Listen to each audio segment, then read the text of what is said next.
You're allowed to click that. Okay, I think we're going. Oh, it started. It started. Okay. I think we started. Ta-da! It's like surprised we started when we pushed the button to start. So, All right. good evening, everybody. I think Welcome we're to the starting. stream. It's Saturday night at 10 o'clock. We are the cleanup crew. The cleanup crew. You see, she's cleaning up. Yeah. Oh, yeah. I'm all cleaned up today. I even took a shower. Yeah. We are in the shop. I am Kim of Kim Fixes Things. I don't know how I got that title because rarely does anything I work on actually get fixed. But I guess something's gonna get fixed. I don't know. More Kim changes things now. Oh, shh. Kim modifies things. All right, so that's for later. Let's get through the introductions. Okay. Welcome everyone to the stream. I see who got here first. Who was here first? I think it was. I got to scroll back. There's so much comment. Dirt Road Landing got here first. All right, Dirt Road Landing. Yep. I'm gonna give a point to Dirt Road Landing, and I'm also gonna give a point to Danny Boyd. Dirt Road Landing got in here early, but Danny Boyd got here closer to time. It looks like KJ Kylie may have been here early too, because just popped up like 2 minutes. KJ Kylie, I'm giving you 2 points to be the first person in here after the start time. Okay. Right? So I just gave out. Get more points for being here a total of 4 points. Later. You don't want to be because Daryl B. Welcome to the stream, Daryl B. So we don't want people to be in here like 4 hours early so they can get a point. Like, come on. That's, closest to or first one after, and I'm not going to guarantee who I'm going to give points. It's just as I please. Anyways, I am Kim Fixes Things. This is not my channel. You're such a part of this channel. I'm just the helper. I'm just the technical support here, the camera person, that kind of stuff. This is the Buff Del Campo channel. We are in Campo del Campo, Garage, Del Campo, Chapo, Del Campo, something. And this is your host and namesake of the channel, Mr. Buff Del Campo. Good evening, all. All right.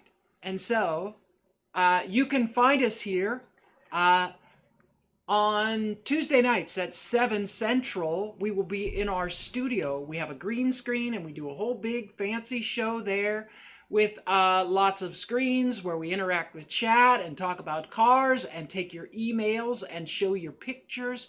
That is not what we're doing tonight. That's just on Tuesday. On the late evenings during the week, we like to pick a couple nights a week and we stream from the shop while we're getting some work done. Maybe sometimes we just sit around and talk, but sometimes we get some work done too. And we clean up.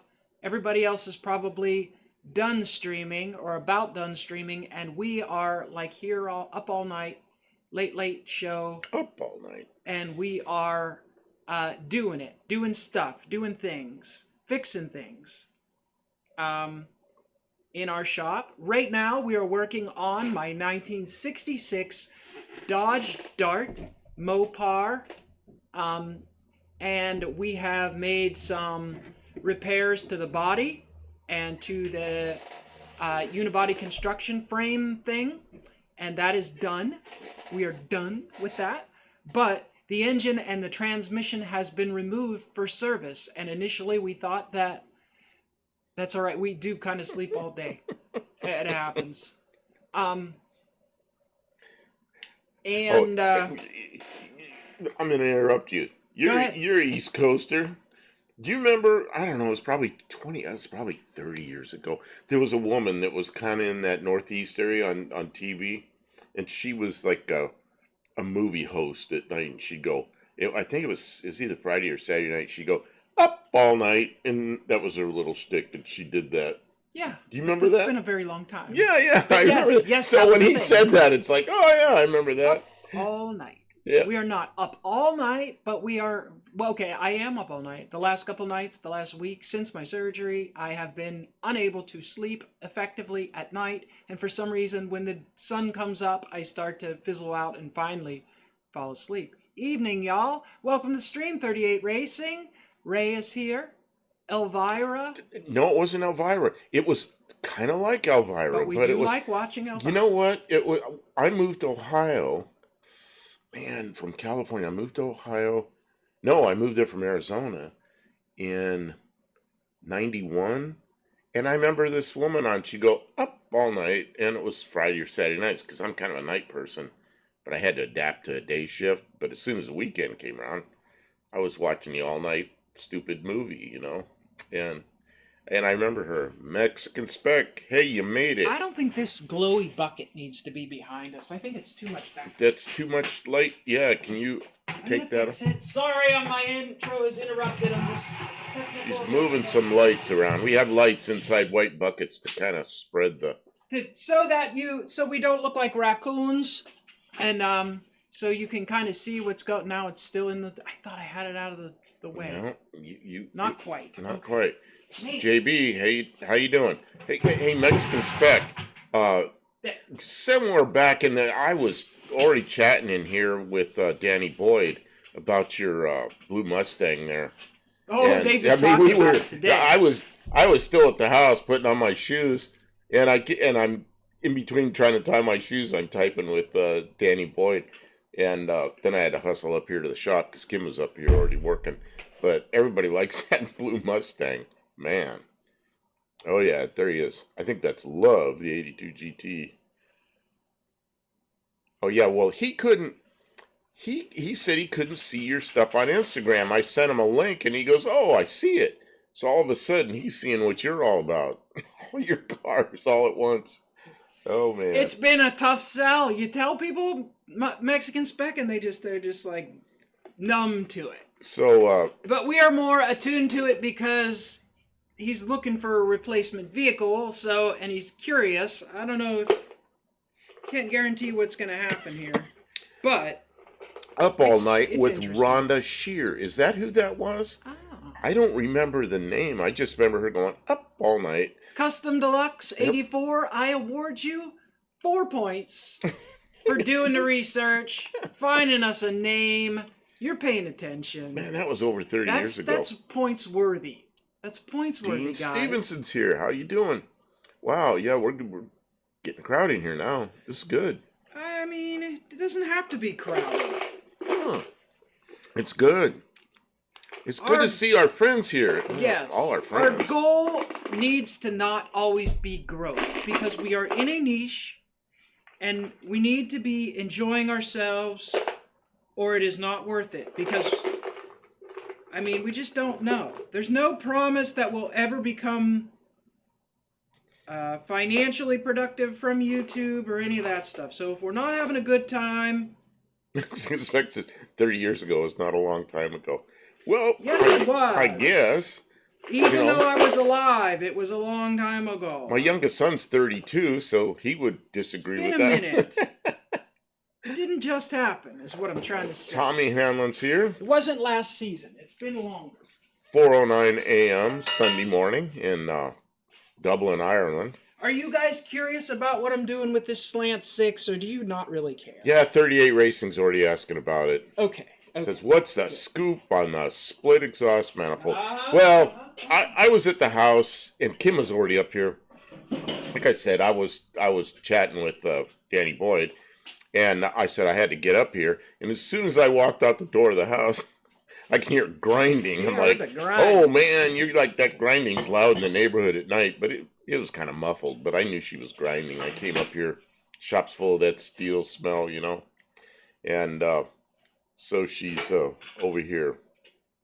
Wow, everybody's showing up. Tommy Hanlon, welcome to the stream. Dougster is here. Fear is not present while Dougster is in attendance. He has mixed up the verbiage. Oh, Dougster, you should stick with your...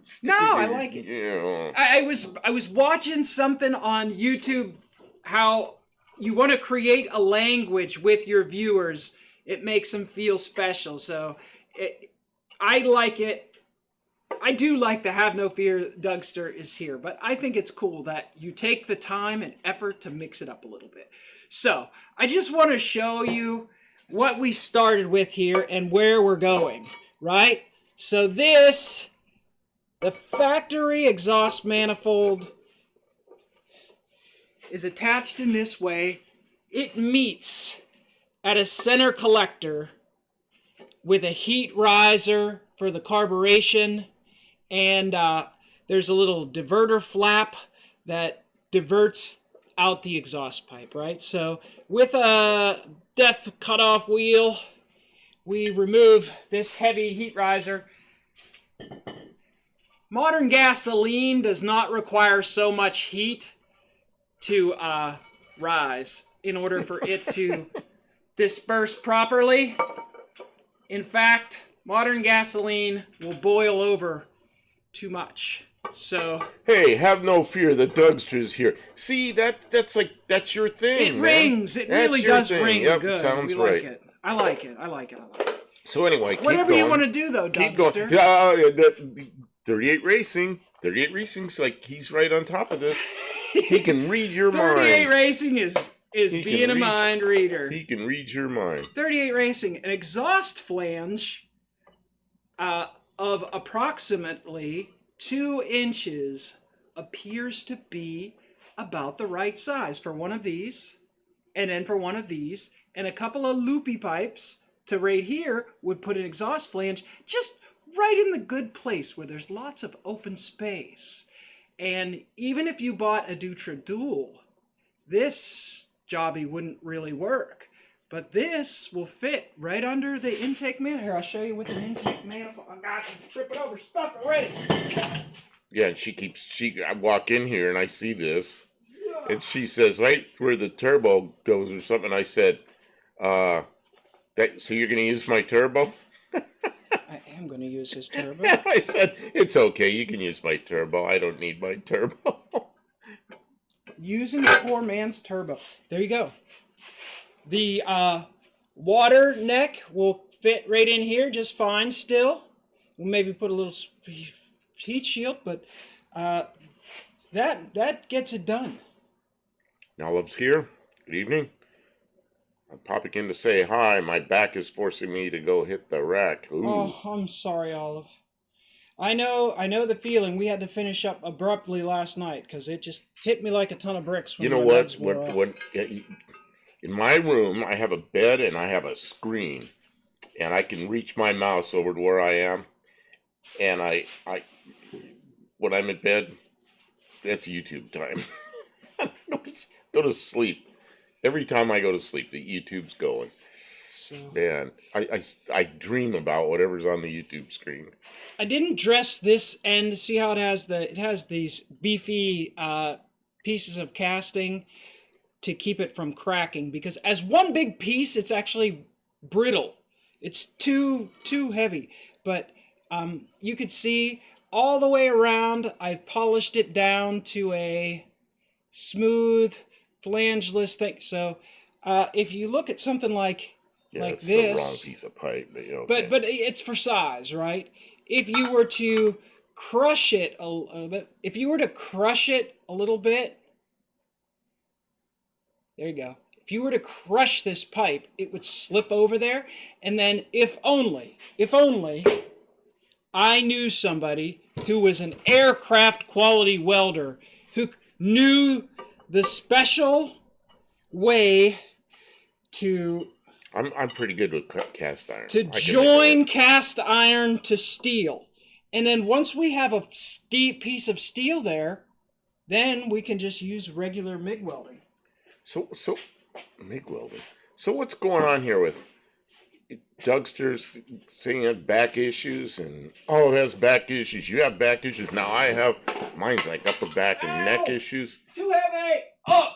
Ooh. What are you doing carrying this heavy stuff around? I should not be touching that. So all of a sudden we all have back issues. Well, we all did. We'll just only now feel comfortable with each other to say something, because when you're in pain a lot, if you complain about it all the time, it pushes people away because they don't want to hear about it.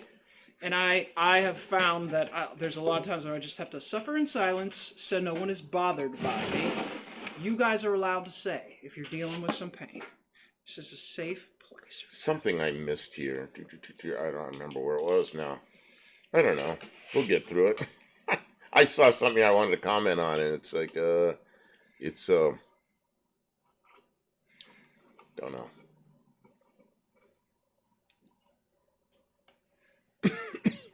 What did you want to? I don't know. It scrolled and I kind of Oh, it missed it. scrolled away. I don't know. There's a lot happening all at once about specs on Windsors and about back issues, and it all kind of just I don't even remember. All right, well, just pick a topic and go. It's all right. So speaking of backs, Kim, be careful. Yeah, no kidding. Yeah, I know. Picks up an engine head. I didn't really pick it up. I just put it down. You didn't pick it up. You just put it down. How did it get to the point where you needed to put it down? You helped me pick it up before. Yeah. Let's see. I was one time leaning into a door jamb with my back and pushing my car. My back cracked all the way down, and then it hurt for a couple of months before it worked back into shape. Yeah, one time I was putting landing gear on with a friend, and we were in a horse barn, and there's straw and horse manure and everything on the ground, so my butt was like in this stuff. And it was one piece gear leg that went all the way across the airplane like this. So the other guy was on the other side, and I'm on this side. And I was off center a little bit, and I wanted to hold this thing on center, so I had to scoop my butt over. That was a mistake, because my butt didn't scoot over. My back made a noise. It's like, ugh. And I had this bump in my back for, I don't know, like 2 years. I was telling Kim about it a few nights ago, and I said, at some point, I noticed that I was driving. It wasn't bothering me driving the car anymore. And I bet it was 2 years before that bump went away. And I just had to be careful with it. What are you doing? I'm going to bend this flat stock around this and shape it so that you can sweat it to this. Oh, Kim, brass. let's wait till we have the right stuff. What stuff? I want to get some tubing that's No. got a thicker. No, you don't want to. This Why is wait till thicker. you get the right stuff when you can do it some half-ass way, right? It. Why do you always say? You say half-ass, but do I not get it done? Do I not get results? I don't want to use that because then the heat will be too close. It needs to be longer. I'm listening. Because I'm going to heat this all up, and then later I'm going to have to heat here again, and all that heat's going to transfer a second time. I don't want to do that. I want to make it longer. I don't know. I know. You already got in your mind what you're going to do. Yeah, I don't want my intestines dropping.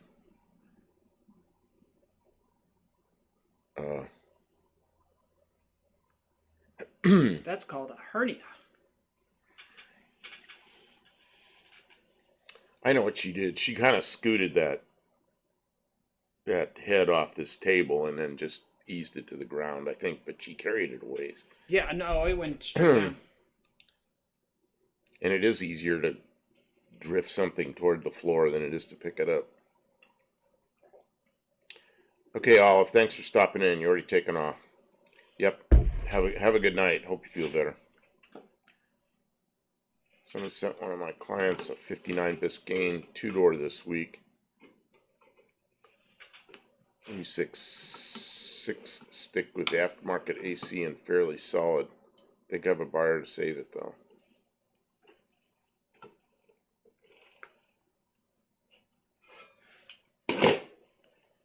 You're actually how are you gonna bend that? That's 1/8 inch thick. You said you don't want to do it this way. We're just. I don't. I really want to get the right piece of tubing and flatten it, like you said. Oval the tubing. And if you want, measure the outside diameter of this with something soft. Okay. I have the right tool on my desk, of course. It's a tape meant for measuring around somebody's waist. Maybe we have something like that here, or you could put something around there and then measure it, and then we can find out. Then we'll know what the ID of the tubing has to be, because we can divide by by pi. figure out what the ID has to be, and then I can find the OD and the wall thickness. Derive the right size with a little math, and and then we'll just order a chunk of tubing. It's not expensive, and if you get less than 8 feet, it can go UPS, and it's cheap to ship.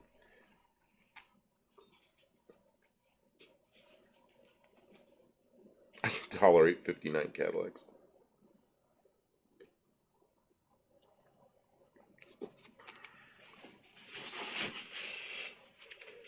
Oh man. So now what? I ruined your whole plan for the evening. Dirt Road Landing. Thank you so much. Super chat. Thank you. We get the super chat. Thanks. Thank you, sir. Or ma'am. I guess it's sir. That would be a bit of a drive for me to save it. Oh yeah, okay, to Austin, Texas. Well, at least you're like straight south or straight north from there. Kim, I just ruined your whole plan. You just went from excited about what you're doing to what happened? Kim, I'm sorry. I messed up your whole plan. Well, you're the technical person who is going to be expected to perform a task.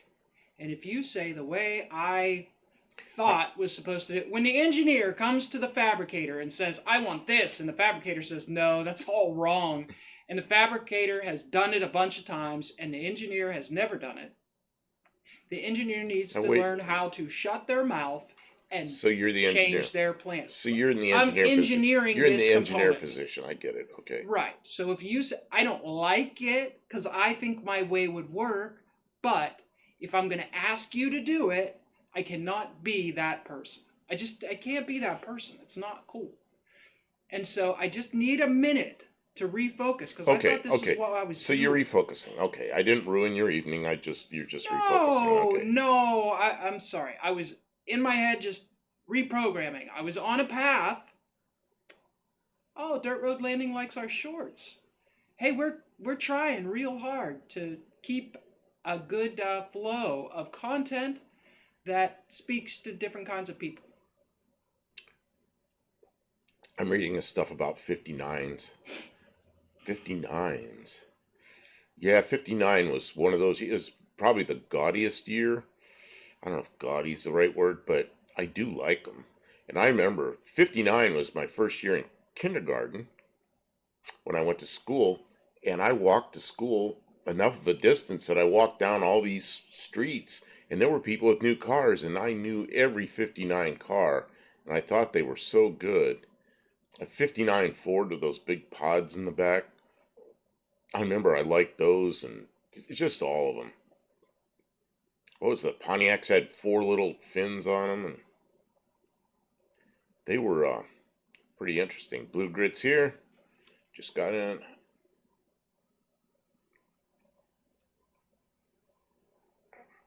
Mr. Buff and Mr. Fixer doing.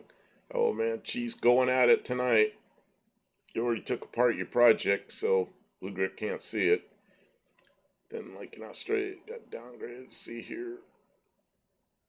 In the mid-50s, Chrysler built a special car, the Dodge Texan, built in Texas for I didn't know about that. 58 was pretty gaudy. Well, yeah, as soon as 57 came around, 57 Plymouths and 57 DeSotos. Man, I love 57 DeSotos. Yeah, they got. Don't call them old, Dirt Road Landing. That's not nice to say. Where's that? I missed something. He said, old. Wow, so you're old. Because I went to kindergarten in 59. Oh, man. Well, it was up to date then. I remember something that happened in kindergarten that I knew about because I kept up with machinery and even aircraft then. And my kindergarten teacher was an older woman, probably at least in her 50s. And she used to take us out back. It was kind of an L-shaped building, and there was like this alcove. We were outside, and she'd take us out there. and we had wood blocks and pieces of wood and these saws. We had like regular wood saws and hammers and nails, and she'd let us play with that stuff. So we were out there playing with these saws, and there was a helicopter flying over that was a Chinook. It had the two rotors. It went over, and I'm looking at it, and she says, "Oh, I never saw one with two propellers or whatever she called them." And I'm thinking, yeah, those things are all over the place. It just looked normal to me, and she'd never seen it. And I remember thinking that was pretty funny. Oh man, that was 1959. Oh man, Dizzy Izzy's here. Welcome to the stream, Dizzy Izzy. Thank you for all the welcomes. But I remember walking Tin Men. I remember seeing the movie Tin Men. No. But I was into all the cars. 59. It's like I knew every car. I'd be pointing out the window at my dad going, "That's a 59 Ford. That's a 59 Cadillacs with those giant rockets on the back." I thought those were great, you know. Yeah, you got it, Danny boy. Shit hook, yep. Dizzy, who else was there? I just saw somebody else new. Patrick Sullivan. Confirmed, 57 Dodge Texan. Had no idea. Yeah, I'd never heard about that.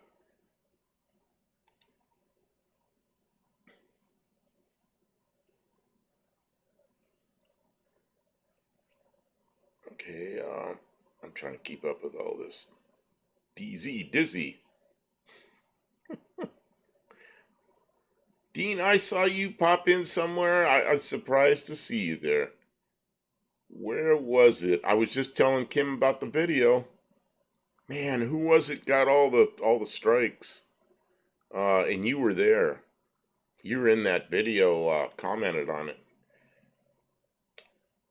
And I can't remember it right now. I can't remember who it was. But the movie was about corrugated siding salesman.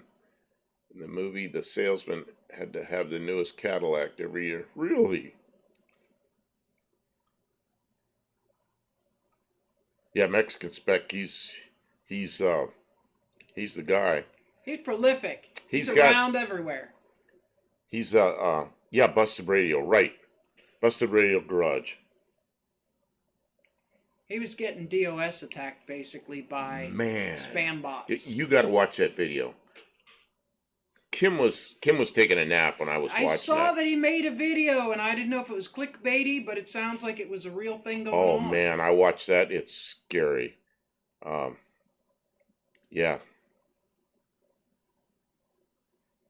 It sounds like a huge hassle trying to fix that. But those accounts that are messing with them are going to end up getting deleted because they're pulling some stupid stuff like that. UTG and DDG. Dead Dodge Garage. What's Patrick talking about, though? I don't know what Patrick's talking about. Oh, okay. No, Mexican Spec says that he's on a few channels. Oh yeah, okay, and Patrick says okay. Uncle Tony and Dead Dodge. Yeah, absolutely. They're big car channels, and Mexican Spec. Yeah, and they're friends. Mexican Spec has earned their trust. So when he offers to do moderation, they accept because he's trustworthy for that.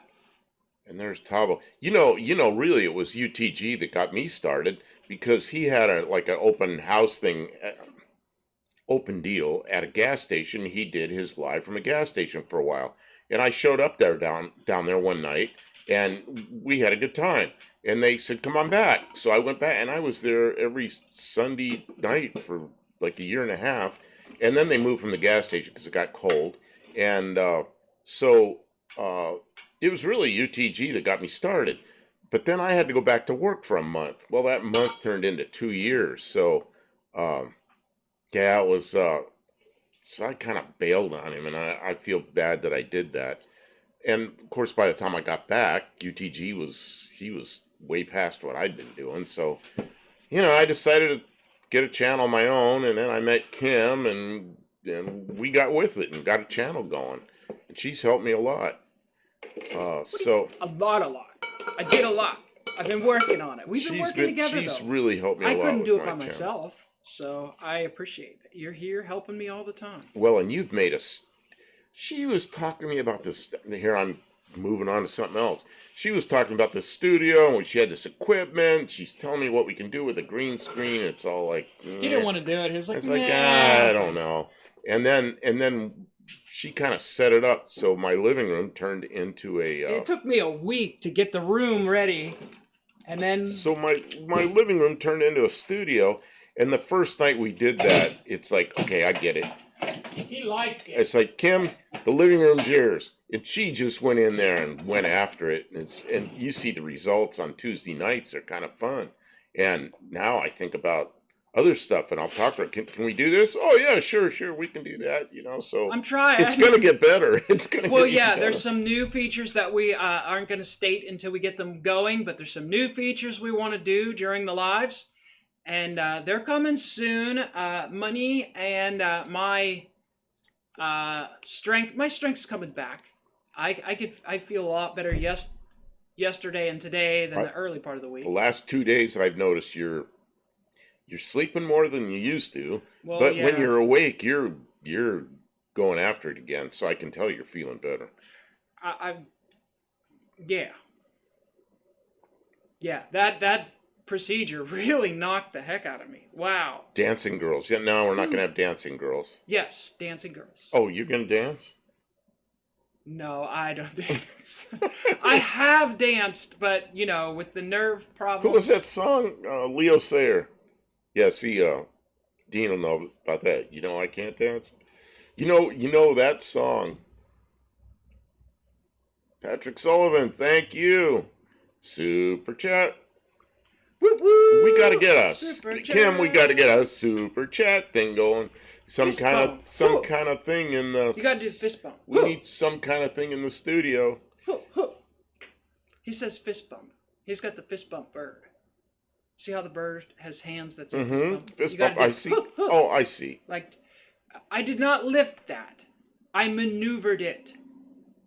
I did not pick it up. And I can, but I really shouldn't. That's exactly right, JB. Long tall glasses. That song was my second year in the Air Force. That would have been 1974. I remember it. It's funny. I hear songs and it reminds me of a certain time in my life up until like into my mid 20s. And then I was so busy I wasn't paying attention to top 40 radio anymore. Sadly, I was other things happened. I was listening to airplane noises. You two keep going like you're hopefully get a sponsor. I think it'll happen. Kirby says you lifted it. No. Lifting requires it to be up. I slid it off the table and it went to the floor. Don't make stories, Mexican Spec. I really am not allowed to be lifting and yeah. Dean Stevenson. It's hard to get things done when I don't have. I don't know. I shouldn't dig into his personal stuff.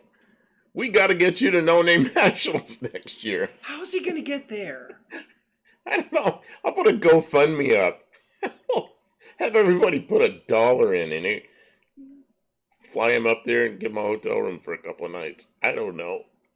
Danny Boyd, you seem to be against gravity, but without gravity, we wouldn't have an atmosphere. Gravity holds the oxygen like close to the planet, and that's a good thing, right? So we don't want the gravity to go away. Like, what is it? Is it Mars that doesn't have enough gravity? Or maybe it's not that it doesn't have gravity. It's too close to the sun. No, that would be Mercury or Venus. Venus pretty hot. Yeah, the sun. The First Responder Garage. Anyways, we need the gravity, but it is fight against human activities. Well, yeah. I want to go back to this. Might be a weapon. Dean Stevens, see, you got a globe in your room that's up on a shelf, and I was just kind of looking at that globe. I don't know, I walked in there, I was thinking about Dean Stevens. I said, like, here we are on the globe, and here's Dean Stevenson. It's like, you almost can't get further away. Dean or Tavo, both, like, way around the world. Jeez. Oh, FRG, FRG, FRG.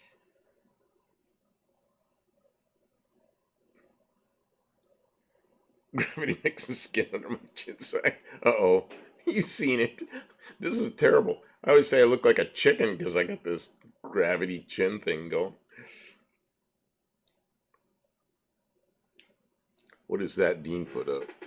Oh, that's the flat earther globe. Patrick Sullivan, gravity is hell on plaster and lath ceilings as well, I'm finding out. Oh yeah. Popcorn ceilings. With a little bit of excess moisture in the air, popcorn ceilings are very gravity is bad. Man, I miss it. I'm missing stuff. People are talking and Well, that's the other thing is I can't do anything up. I can't put my neck back. I haven't been able to quite some time. And when I do, it really, really bothers me for like 2 weeks afterwards. So I can't do ceilings anymore. See, if Dean Stevenson were to drive to No Name Nationals, he'd have to have one of like the Amphicar. That'd be a rough ride. People all around the globe know the Earth is flat. Yep. Oh, there's a radio guy, and he's just, his whole show is silliness. It's I'm reading instead of I can't yeah, not a Rubicon. He's it's so funny because he did this he does silliness with radio stuff, but then he interviewed the guy, the flat earther, and the first thing he says is known worldwide or known around the globe as an expert. It's like, oh my god. Flat earth in the northern hemisphere.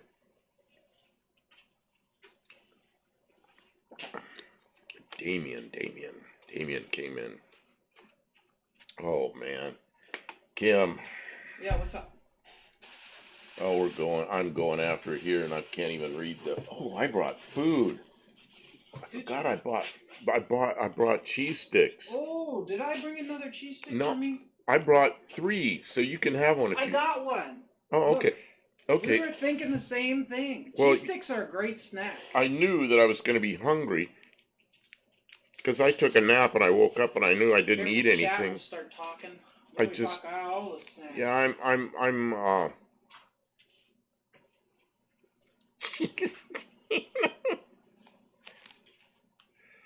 Oh man. Flat earthers need to explain why it's winter in Australia when it's summer here. How would that work if it was flat? I don't know.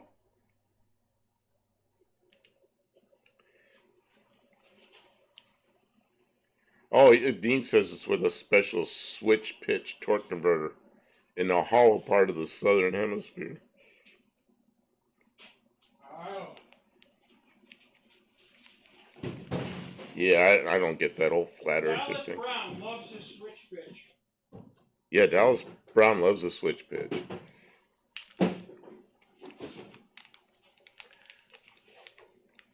That's another place. Oh, it's this first responder. That main cap kicked my butt today. Okay, tell us about it. Main cap. What happened with the main cap? That was my clean, extremely clean tub from the apartment in Maryland. And the way I know that, see that UTG sticker was in there, and I put clean stuff next to the door. It's things I had to take home and things I brought back, and now it's turned into a completely destroyed thing that we've been cleaning stuff with. Uh-oh. What are you getting down? Oh, you're going to refill the alcohol. Mm-hmm. That's our cheese stick. Cheese stick. Dinner of Champions. That's our throw-out bearing. I gotta just decipher whether it's getting replaced or if it's getting refurbished. Always replace the throwout bearing. Okay, I should put up a poll. Should Kim replace the throwout bearing?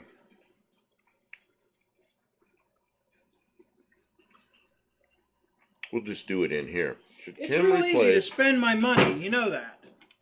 Well, the first time you put a thing all together and you're going down the road and 100 Well, I miles didn't later, say I was just going to slap it in there without looking at it, but your throwout bearing's grinding away. You'll go, man, I wish I would have put a throwout bearing in this. Well, look, I'm not going to replace parts that aren't worn out. But I suspect it's worn out, but... Kind of like the girl I knew that needed new circles. Listen! You're just giving me grief. Yeah, I need new circles. You're just giving me grief. 38 Racing says, Buff, the answer is yes. The answer's always yes when it's someone else's money. Danny Boy, dang right, replace the throwout bearing. But save it in case the new one is 21st century crap. Well, yeah. How am I supposed to deal with that? Why isn't there like a little window where you can put a throwout bearing in? Because of shafts. Bravo, yes. Always a rule. If you're that far down the rabbit hole, replace the cheap bits you have access to. The problem is how do I know I'm going to get one that isn't garbage? It's all going to be Chinese crap. I would rather keep the old, good American-made one if it's not worn out. Dizzy as he says, feel smooth, use it. That's feel rough right. at all, get another one. Can I look at the bearing surfaces and see if they're good or not? First responder garage says highest place on Earth is not Mount Everest. It's actually the equator because of the spinning of the planet and centrifugal force. Right, because it's bellied out in the center. Sea level is the same, but it depends on how you measure. Yeah, Kim, how much is Tavo says? How much is a thrust bearing over here? It's like $60. Yeah, see, I'm thinking they're like $8 because that's how I remember throwout bearings when I still had stuff with manual transmissions. And that's the cheap one. It's been a while. Yeah, that's you don't the want cheapest and you one don't I want can to buy get. and you probably don't want to buy the right, cheap and then the good one's over 100. Yeah, all of a sudden it's a little different story when it's $100 for a part that may or may not need replaced, and you may not, because I can't even tell you that the more expensive one's just sold by somebody who's asking more money. That doesn't mean it's a better part. That doesn't mean it's any good. Yeah, they rebox it, which is really common. This grease is not coming out. Alcohol's not cutting it. No, get that smelly stuff we got from. Yeah, but I gotta do that outside because you run into heater. Oh yeah, that's probably a good idea. She's gonna have to. She's got some gasoline that I don't know what it is. I don't think it's gasoline. It might have some gasoline in it. It came from Sean. Oh, this is what was his name? That had the 260Z at No Name Nationals. He was pitted next to us. Sean O'Brien. Sean O'Brien couldn't get his car to run. It ran terrible. And he had 3 filters on his fuel, and all the filters get clogged up. So he ended up draining the fuel tank, and he needed a place to put the fuel, and I had an empty 5-gallon can. So we put it in my 5-gallon can, which ended up riding through the crash that I had. It's just a crazy thing. We got it home, and Kim started using it to clean with, and it doesn't even smell like gasoline. It's an odd smell. I don't know what it is. So we've been using it for cleaning, but you can't do that in here. Dizzy Izzy, what'd you retract? I missed something. $100 for peace of mind and not doing the job again. I would replace. Yeah, that's what I like to Kim. Like, just replace it. But she might be right. The new one might be worse than the old one. I'm used to GM parts. $20 buys a throwout bearing. Yeah, 38. Ray, can you still get? Now I got the hiccups. Can you still get them for that?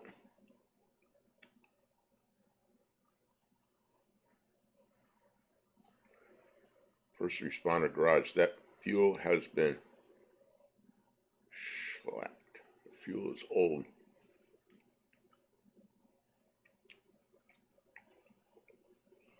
What's even crazy is you got the GM parts while you're at McDonald's. Oh, what? There's some inside story there I don't know about.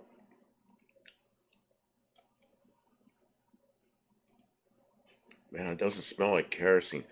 I can pick out what things like she was using alcohol. I know what that smells like. I know what gasoline smells like. I even know what like different grades of gasoline. Like avgas has a smell that's very different than auto gas. And acetone, I know what it smells like. I'm looking at cans here. But that stuff has a smell to it that is, it's not gasoline. I don't know what the hell it is.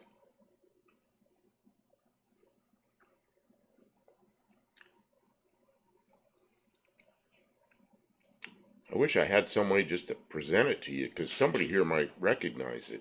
It's whatever came out of Sean's gas tank was some strange stuff. I haven't tried to light it. I know it burns because his car would run. It just ran terrible. It dissolves grease and oil pretty good. Like Kim says, it dissolves grease and oil real well, but she has to use it outside. Well, yeah, you're running a heater.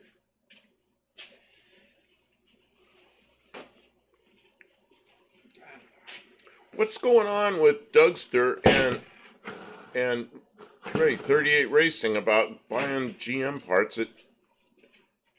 Oh yeah, that has a smell to it. GM parts at McDonald's.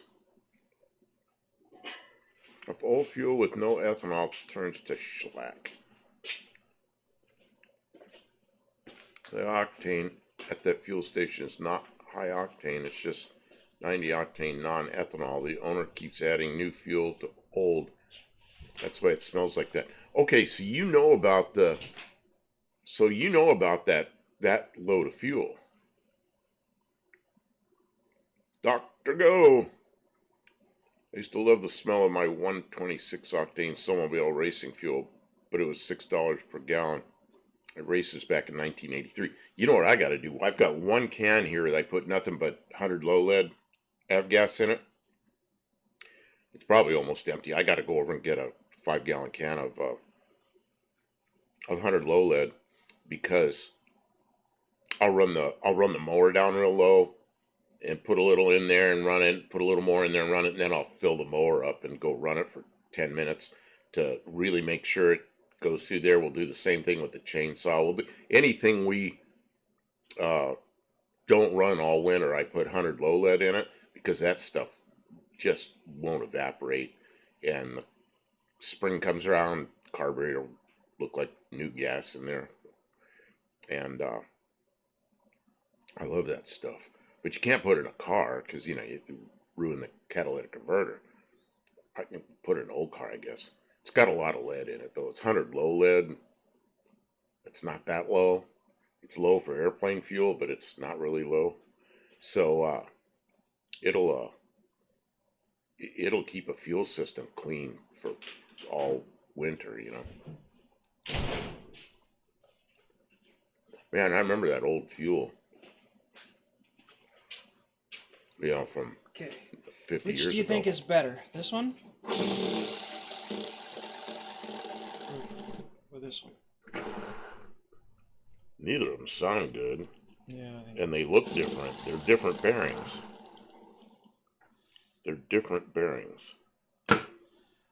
Look at this part and look at this part. Those are different bearings. Look, they're not. They're different manufacture, but they're the same. Serve the same purpose. I don't know about that. I don't know about that. They're the same. They're both for the same club. So I want to go back to this. First responder garage.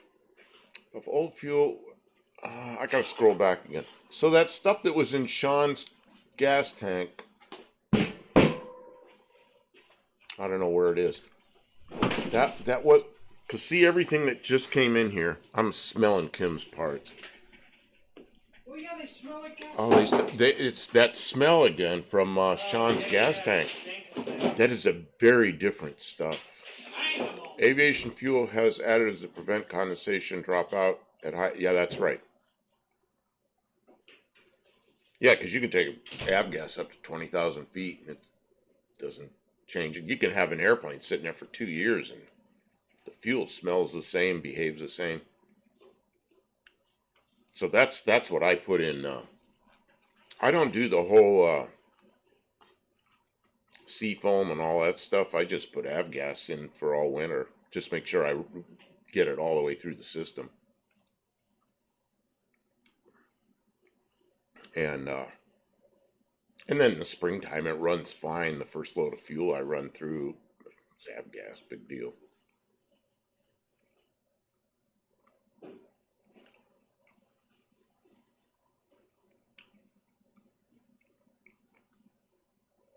Dougster, will the down-home grass runway airstrip sell AV fuel to regular people? Okay, this is what I do. Okay, I'm an airplane guy. So nobody's ever, if I go into an airport, I act like I know what I'm doing because I've used the equipment many times. They're self-serve now, and you got to know how to do the thing and run a credit card, and there's a button you got to push, and there's a big hose and ground strap and all this nonsense. So I just take a 5-gallon can. If anybody ever asks me anything, I go, I'm building an airplane. I'm taking it home. I need some avgas. But that's nobody ever said anything to me about it. Just kind of act like I know what I'm doing, You start asking a bunch of stupid questions, yeah, you're going to wonder. They might stop you, they might not. I don't know. They don't want you running cars because there's no road tax on it. I mean, the person at the airport probably doesn't care, but whoever collects road taxes will care.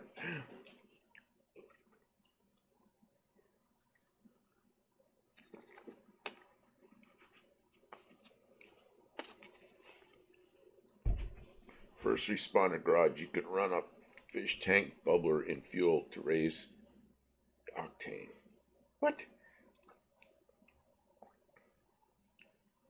Old differential grease smells really nasty. Oh, yeah, that's something I don't like that smell at all. That's one of those things you can take a shower and you still smell like old differential grease. Or you can mix xylene and kerosene to fuel. Smell of burning race gas. Dirt road landing. I love airplanes. I've been going to EA Air Venture annually for 20 years. Man, you might know me in person. The last one I was at was in 05. I was in the Titan aircraft booth in 05. And every year before that for a long time.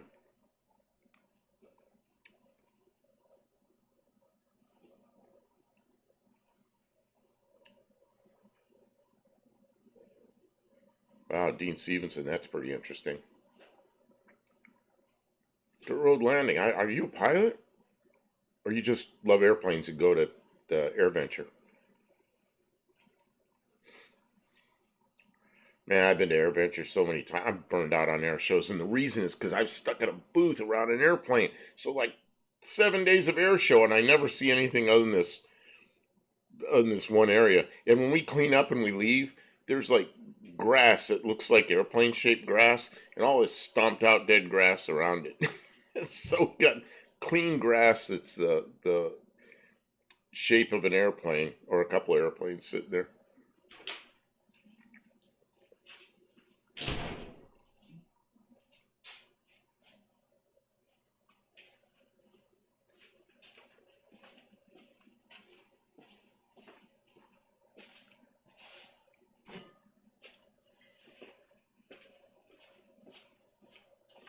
You used to be able to buy 100 avgas at the pump down here. Got banned in the 80s. Can't you just go to the airport with a can?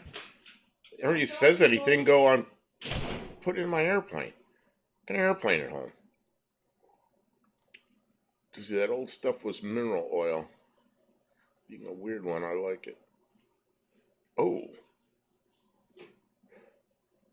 A two-stroke racing snowmobiles on race gas smells like perfume when going by. Yeah, I just posted a short showing the jet in front of the EAA AirVenture grounds. Dr. Go, I just saw, it was a couple of hours ago, I saw a short of yours, and you're out somewhere by a lake, like there's only one lake in Wisconsin, right? Now you're out by a lake and there was a full moon and everything. It was kind of interesting looking place. I think it was probably just about dark, but the camera collects the light so well, it still looked like it was light. Danny Boyd, I've been to the Dayton Air Show before. I've never been to that one. The road landing, I'm not a pilot, although it's one of my dreams. I love airplanes, especially home builds. Man, I used to tell people I built about 60 airplanes. And then, 10 years later, I'm still saying I built about 60 airplanes. and I built like airplane after airplane after airplane during that 10 years. And, when you're building the same kinds of airplanes, you can put them together pretty quickly, and I got really good at it. Can't do that, but heavily regulated here. Nobody would risk supplying it without the right documents. Now I just walk up to the pump. I hope they don't do that here. It's just, you can't put it in a car with a catalytic converter. Yeah, I was in Ohio, but Ohio's a big state. I was at the other end, the other corner. You were at one corner, I was at the other corner.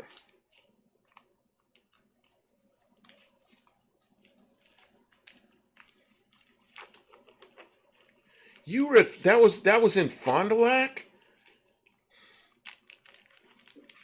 You were right at the end of the gut. I think that's what they call it there. I have been there, Dr. Go, because my cousins, aunt, uncle, and cousins live in Fond du Lac. But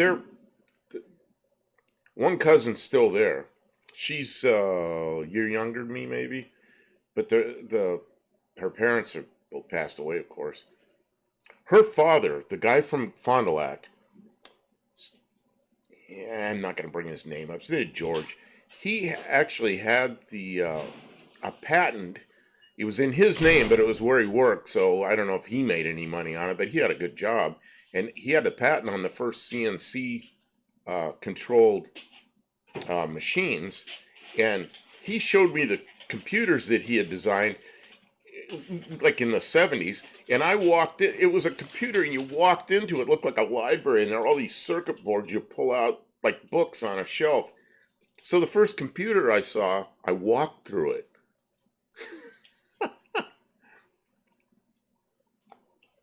They're all landing. Buff, you're talking about the Titan Mini P-51 home-built kit plane. Yes, I did about 90%,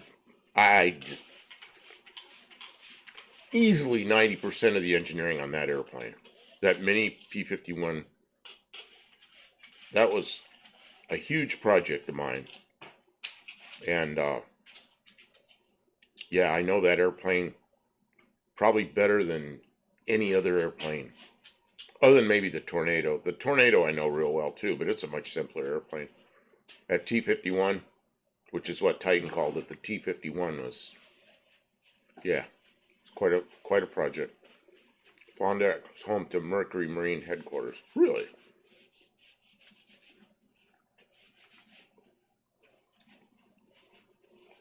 The Dayton Air Show is mostly held at the municipal airport, though a few miles north. You know what's really sad is I've never been to the Air Force Museum. I was toying with the idea of starting OnlyFans page and having a mobile studio made from a Winnebago and rename it to Wannabango. You know, Guys! Johnny, That's not car stuff. Johnny Carson one time said the police were going to get Winnebagos to go out and collect the drunks on the street, and they were going to call it a bag of wino. I always thought that was funny. Dirt Road Landing says they use the Suzuki engines. Some of them, one had a 4-cylinder Suzuki. Some of them had the V6 Suzukis, then the V6 Honda or Acura engine. When I did that airplane, it had a Rotax 912 or a 914 in it. After I left Titan, they started putting all these V6s in them, and then John Williams, who died in an airplane accident recently, he was putting LS Chevys in them.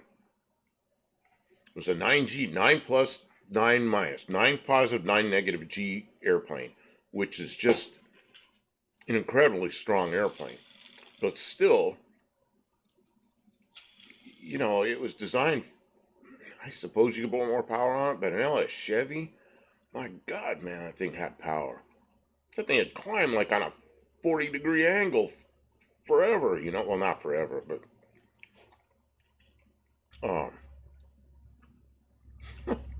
so Dougster, bag of wino. Yes, yeah, it's Johnny Carson, bag of wino. Johnny Carson probably worried he'd get picked up first. It wasn't him that get picked up first. It was Ed McMahon getting picked up first. 38 Racing's going to take off. Take care. Thanks for being here, Ray. Yep, thanks for being here.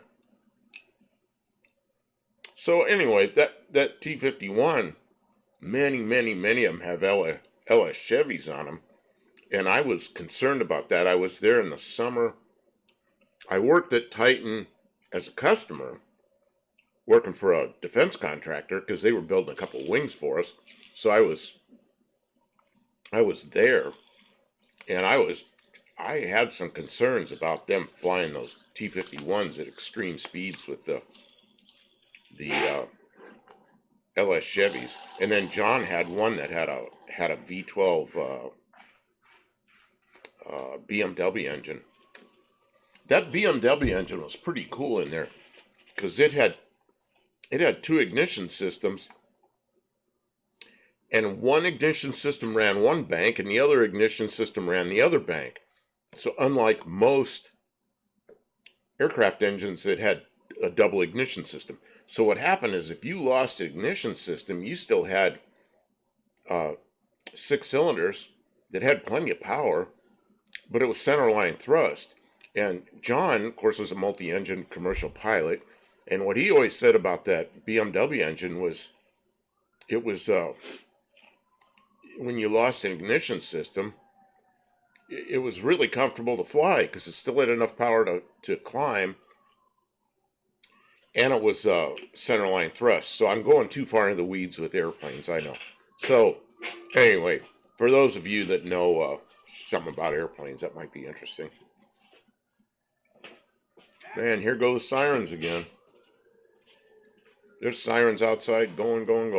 The main road's out there a ways, but you can hear the sirens from here. By.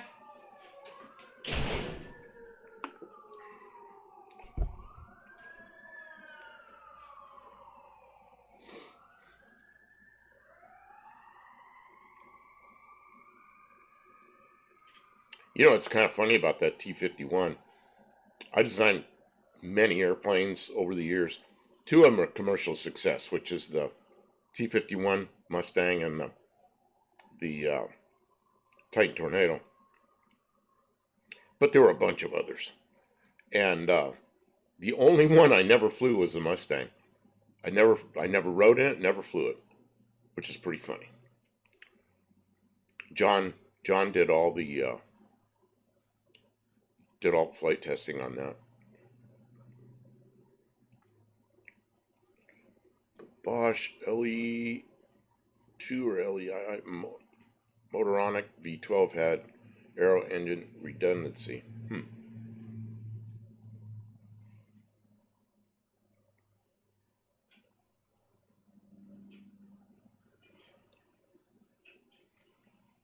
So old Rolls had 3 cylinders on a mag and 3 cylinders on points. You know what? A lot of the aircraft engines, like what do you call them?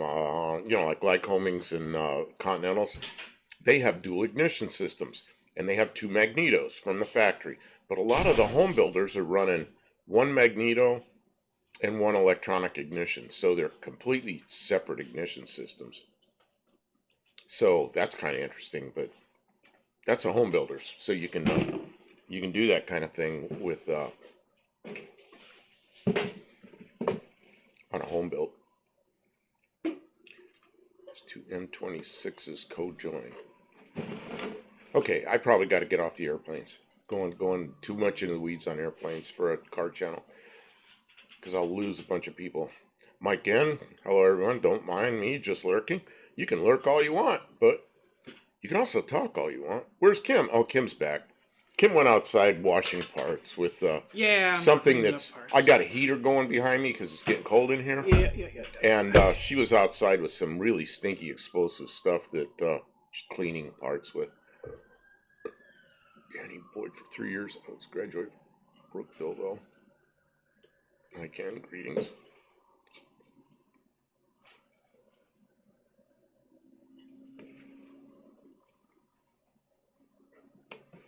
Oh, check that out. Mexican Spec, I just woke up. What are we talking about? I put Mexican Spec to sleep talking about airplanes. I got to get off the airplane thing because I could get into crazy stupid details. The V8 has 3 springs. V8 has 1, 2, 3. This only has 2. But those are both. They're not diaphragm type. That's good. Well, I don't think this plate is any good. And why is that? Oh, because it's been hot. See that? That looks like a crack. Doesn't that look like It a crack? is a crack. I can see that from here. I can see many cracks. No, I don't think you can use that. Many cracks? I only see that one. Oh no, yeah, I see cracks over here. Yeah, I too. see cracks. Oh, Numerous man, cracks. Some of them burn this sucker up. Somebody Cracked burned in that. the middles of. Now look at this one and see. We're looking at set.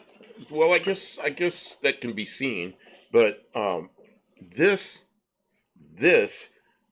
I'll bet you they can see. They might be able to see those cracks. They're pretty good sized cracks. This came off of 273 that we were scavenging for some parts a while back. There are cracks in it, but they're hard to see on camera. You're too close. It's not focusing.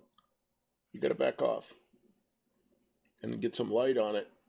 Oh man, yeah, it just looks funny on camera. Right here, right here. Yeah, there it is. I can see it right there where your finger is. There's a crack right there. Yeah, that's not usable. That's not usable. Yeah, this is no good.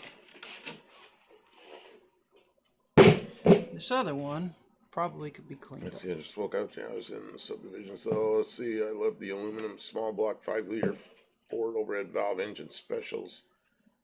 They're rare, and due to certification process, they're fairly hard to use. Is anything other than special in America? Cars, trains, aviation. Talk about any of all of them. Oh man, you don't want me to start talking about airplanes because I'll get. You know, when you're doing engineering work, you really get into the weeds, man. It's Yep. Oh, Danny Boyd's got it. Yeah, 3 fingers. They're not the diaphragm type. They're the 3-finger type. Mm-hmm.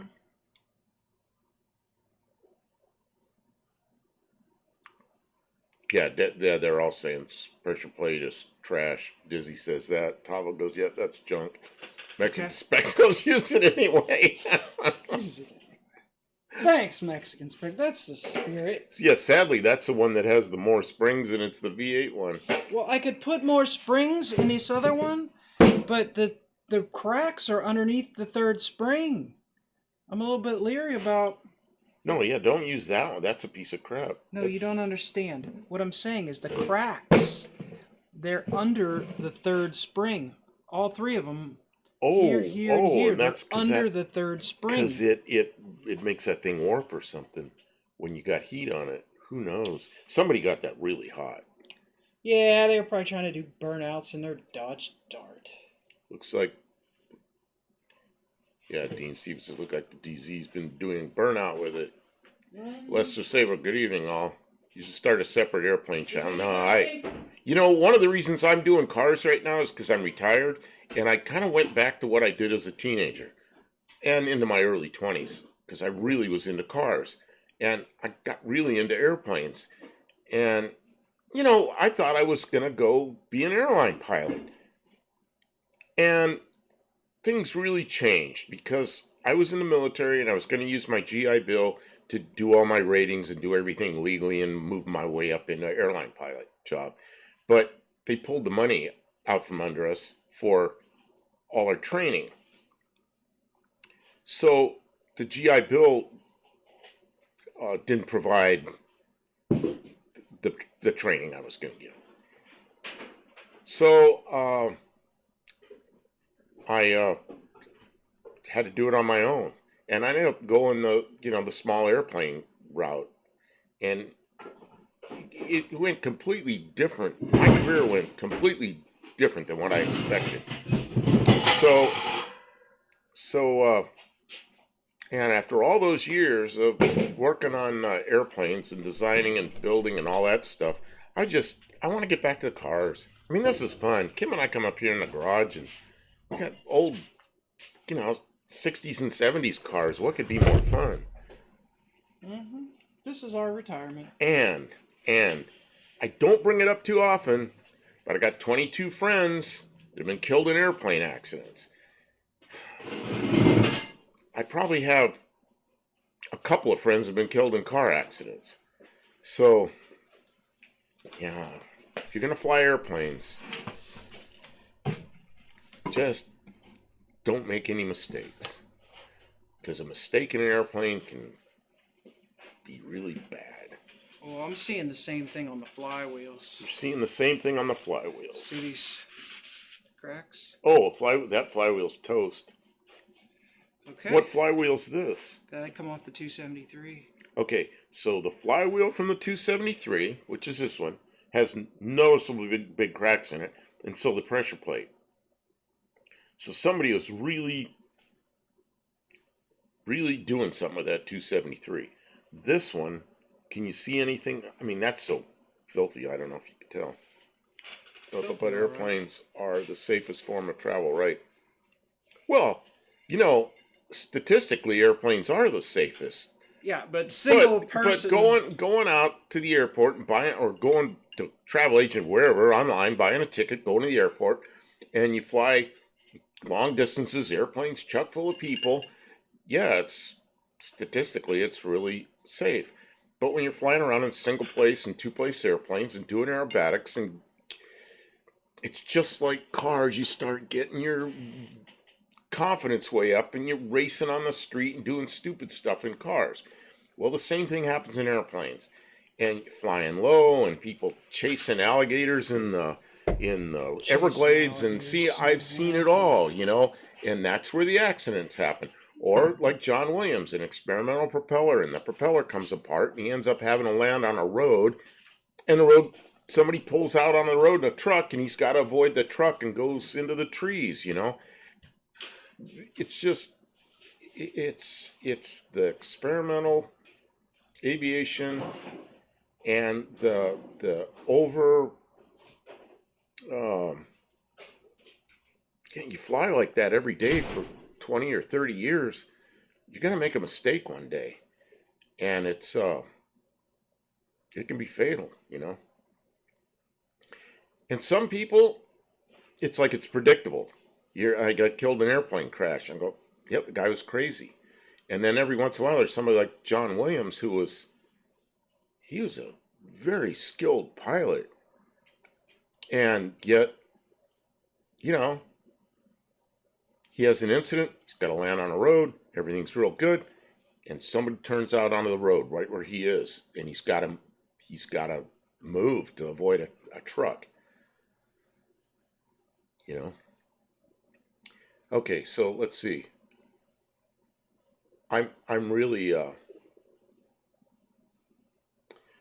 really got lost here in the airplanes, and I'm trying to catch up with this chat. I'm sorry, people. Can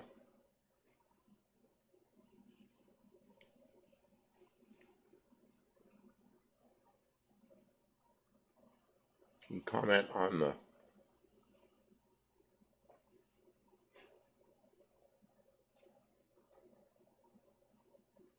Dean Stevens? I don't know anything about that. Text nobody using the clutch the way it should be used. You just just slip your foot off the pedal and wham, you go. When we were in high school, 69 Chevelle was only 13 or 14 years old. Hard to imagine. I remember 69 Chevelles when they were brand spanking new. God, did I ever have a 69? No, I had a 66 Chevelle. I had a 67 Chevelle. I had a 67 Chevelle 4-door with a 6 and a Power Glide. I think it was a Power Glide. Got it really cheap. I should have kept that car. It was just what a reliable, nice car that was. JB, did Jack have twin daughters? I dated one of the Epperly twins back in the day, but never met her parents. Uh-oh. I know all the same girls. Highway safety, we have amount of fatalities per 1 million miles. Familiarity breeds pilot era.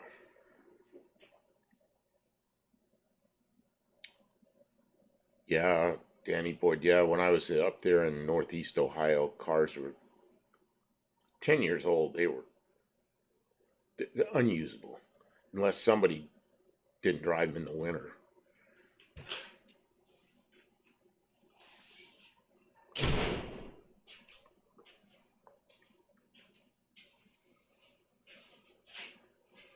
This is like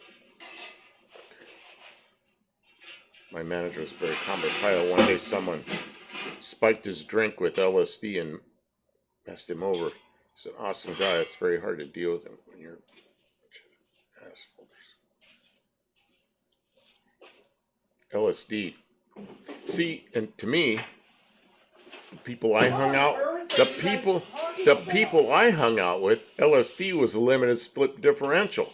And that's the term they used, was an LSD differential. And there was another group of people that was something else. An LSD differential? LSD, yeah. If somebody said they had LSD, it meant limited slip differential, because we were a bunch of car people. You know. I mean, that's the crowd I hung out with.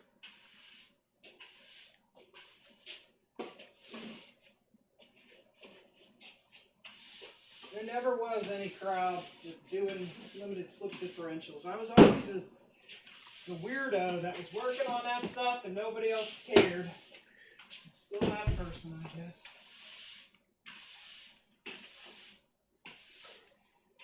I'm still trying to come down from airplanes here. I'm trying. I got into it too far. Cougar Eliminators were supposed to get a 2-speed rear end, but didn't. I never knew that. Took himself out of flying because of what he thought was a psychosis event. It wasn't, but some other guy being a dumb nut, really. Don't tell me you didn't know any hippies. Oh, I knew hippies. I don't know. I was in that era of late 60s, early 70s. So many good-looking hippie girls, you know, but they were so different than what I was doing. couldn't date them, you know, because they were not what I was doing. I was in an extreme minority because there was like a group of us that were car people. And then by then, 1969, I was starting to learn to fly. Nobody my age was learning to fly airplanes. You know, it's like, it's just a completely different crowd, you know. We might still use this as a test flywheel on a V8, but probably not too much. I was my school's LSD connections 3 years. Oh, man. That's dizzy, is he? Dizzy, I would expect that of Dizzy. Dougster, I'm leaving on a jet plane. Oh man, you remember that song? Remember it so well. One-Eyed Cat. Hello, Buff and Kim. And Chat. My baby, she wrote me. Mexican because you don't date hippies. You know, I was just such. You don't date. Then, oh, goodness. Then it was like nerd was like a name that was like you were really like something like a stupid person. So I was a stupid person because I was all into tech kind of you stuff. Were a square. So yeah, I was a square. So girls didn't like me, you know, except if like the girl that needed the circles. She bought a car that needed new circles, and she had the new circles. That does sound like a drug deal. And I'm like, oh, but she was she was not a druggy kind of girl. She ended up marrying somebody that was a senator from one of the eastern states. I can't say because then you'll pin it down to who she is. But she ended up she ended up hanging around with guys that were lawyers that went to school, became lawyers. One of them ended up being a senator. Jeez. But she needed new circles in her car, which turned out to be new rings. She wanted me to install them for her. It's like, no.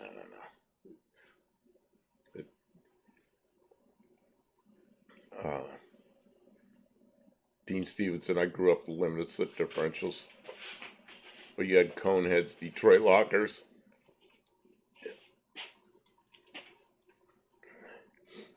High school was really out in the country in my day, but not quite so much now. What's L7? L7. Mike N. L7. What did I miss? All my friends at school are flying planes. Dean says that all my school. Toaster. I snorted coke once. All I got was foam up my nose. I didn't see the big deal. Yeah, I don't know what it was. Corn syrup, huh? I don't know what it was. There was a period of time I was drinking some beer and doing stuff that I shouldn't have been doing, 18, 19, 20 years old, you know, but back in college, tried it once. But I was I was never into the drugs. Dean Stevenson, crop dusters, tow line operators. You know what? When I lived in Yuma, Arizona, there were a lot of ag planes there, and there were young people that were flying ag planes, which is pretty cool.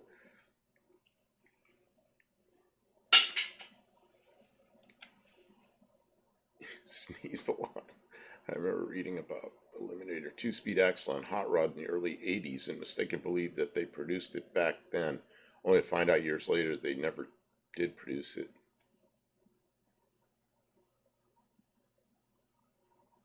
Oh, that's a square. I see. I was in the richest high school in the LA school district in the 80s. Coke was everywhere. Yeah, isn't that sad? My wife's family has 2 commercial pilots. You know, in some ways, the GI Bill, which I felt I really got screwed on it, I went out and did my part, you know, joined the military during Vietnam and really did my part. And then they took away our benefits, and I didn't get to use my GI Bill. I was pissed at the time. But now I look back on it, and I would have been an airline pilot, probably sitting there flying airplanes, making good money. But what I got to do was design airplanes. I got to head up new airplane designs. I was the leader of the bunch of people designing new airplanes. And I didn't make a lot of money, but that was a really cool job. And I got to do that. And I guess that's the good thing that came out of it. I mean, I got that experience. I'm really happy I had that experience. Disease had a very bad stutter until I started tripping. Slowly went away. Oh, Buff, do you remember Russ Becker? No. He was a newscaster on Channel 5, I think. You know, where I lived, we got the LA channels. So I remember some of them. But you know, you're younger than me by quite a bit. So, yeah, I remember, man, who was the one they used to call the bubble-headed bleach blonde on Channel 7? The ABC news anchor from LA. I can't think of her name. The bubble-headed bleach blonde. They used to sing about her. So I probably knew people that were newscasters when you were really young, or maybe before you were born. We're talking about hearses a few days ago, and I got kicked out of Englewood by a cop for racing hearses down Route 40 with a funeral drive. Oh yeah, I heard that story somewhere here, maybe. That was pretty funny. Danny Boyd says I would have been pissed too. Yeah, you know what? I still am not happy about that, because I remember starting in Part 141 school, which is what the GI Bill paid. The first day of school is when that got passed in Congress, and they took that away from us. And there I am sitting in a classroom full of people that are all there to use their GI Bill for a commercial instrument, multi-engine, all this stuff. And we're all just sitting there looking at each other going like, now what? And we all left that day, and we never saw each other again. Yeah, dirty laundry. Don Henley, that's exactly right. So,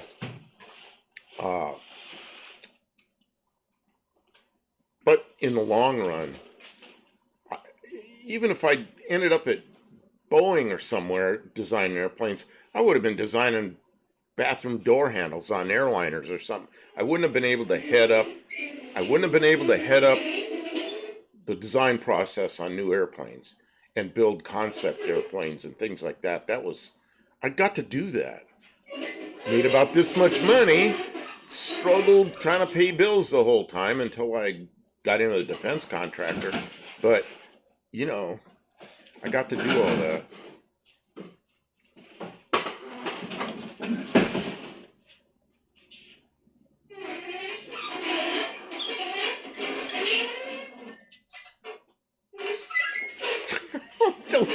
Dad heard it all on a scanner.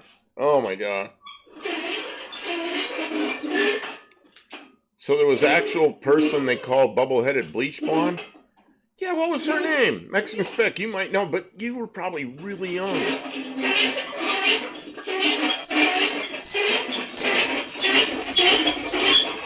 Kim is making noise. The GI Bill, what it did was it paid a lot of educational benefits after you got out of the military. And for those of us that were Vietnam era, it was pretty good. And if you went to college, you got money. If you had a private pilot's license already, and that was the deal, you had to go out and spend your own money and get the private pilot's license. They'd pay for 90% of the commercial instrument multi-engine, which is a big deal because that's really expensive. And I didn't have the money to do that. Most young people didn't. And if you served in the military, you got that benefit. They still have a GI Bill. It's a little different now. You have to, I don't know how it all works. You save some and they pay some. I don't know. But my oldest son, both of my sons have taken advantage of the new GI Bill. Oh, what happened to the mic that blocked out the noises? It still blocks it out. It's just noises that aren't quite as loud as hammering, I guess. My dad got GI Bill in spite of getting in trouble for fighting in the early to mid-50s. Okay, I want to go back to the bubble-headed bleach blonde. Why are we doing what the that? heck was her name? She was on Channel 7 Eyewitness News, and she was big blonde, big poofy blonde hair. And it was she was the local LA news person. That was, everybody knew her. And as soon as that song came out, everybody in that area of the world knew who the bubble-headed bleach blonde was.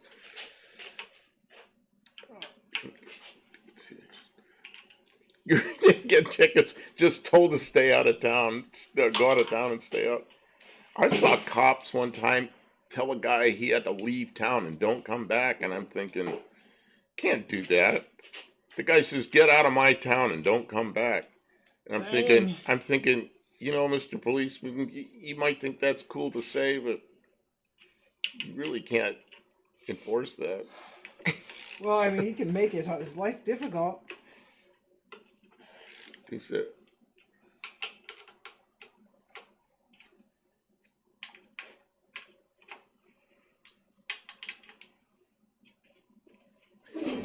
it was Christine Lund.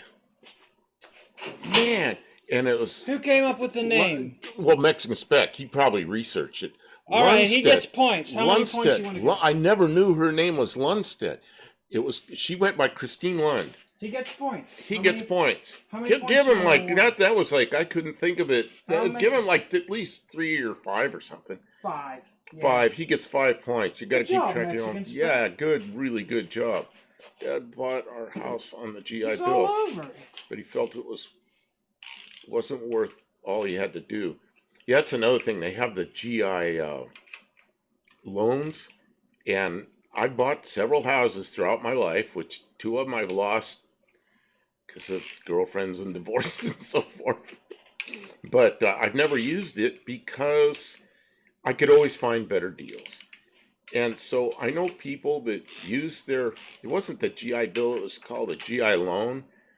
And it was a loan guarantee that you could get. And I never used it just because, I don't know.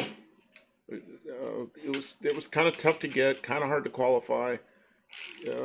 Some banks would let you do it, some wouldn't. Is your dad Vietnam era, Korea? I was Vietnam era, but I never went to Vietnam. I don't know, didn't get sent there. I feel like I got away with something. 10,000 points inflation. Oh, Mexican Spectre wants 10,000 points because of inflation. No. No, we're fighting inflation here. You can't just print money without the Federal Reserve. One-Eyed Cat says points are real. I got one last night, or last live.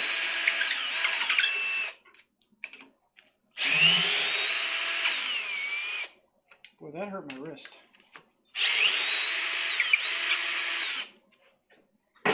Mexican Spec says, One-Eyed Cat, you only got one. She is so stingy. Are you stingy? Yes. I am some stingy. You're watching Kim work. Kim issued me the point. Who called me stingy? One-Eyed Cat says, Kim issued me the point. I'm content. Right. Who called me stingy? Because you're on a Mexican Spec. I just gave you points. If I give them points, it will devalue the currency of your own points. And then you're talking smack. Man. You know about that song? Did you ever hear this noise?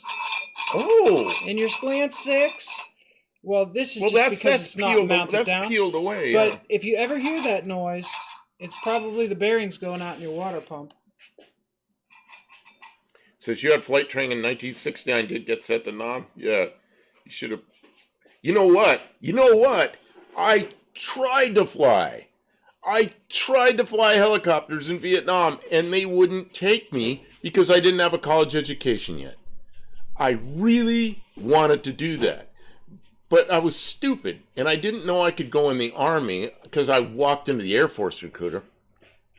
Walked in the Air Force recruiter and Navy recruiter. I didn't know if I went into the Army that there was a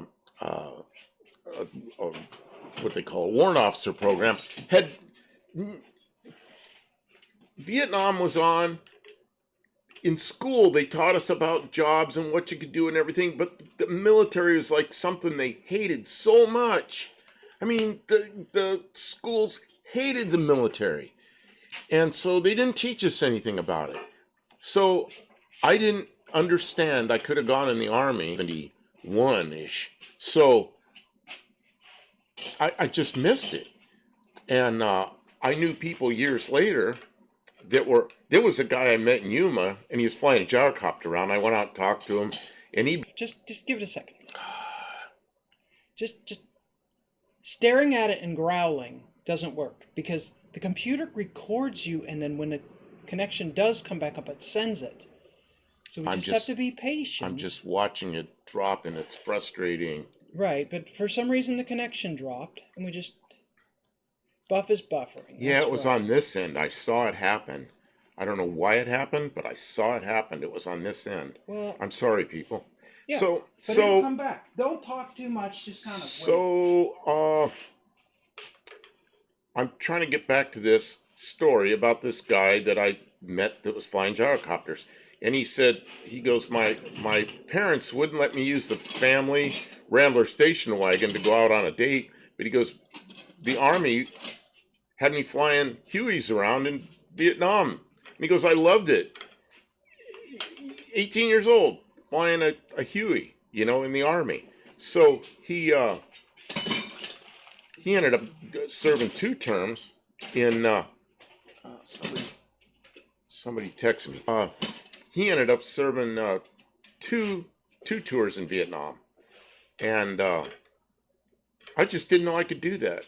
Otherwise, I would have done it. So I ended up being a jet engine mechanic in the Air Force, and I ended up in other places.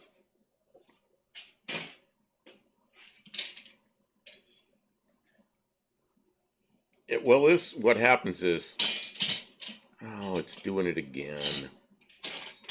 It's doing it again. We might be knocked out for the night. I don't know.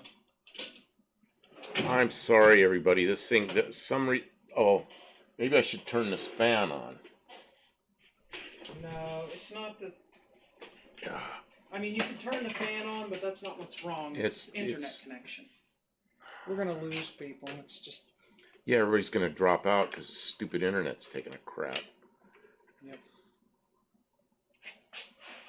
Well, we're back up again, but I don't know what's happening. I don't know why that's happening.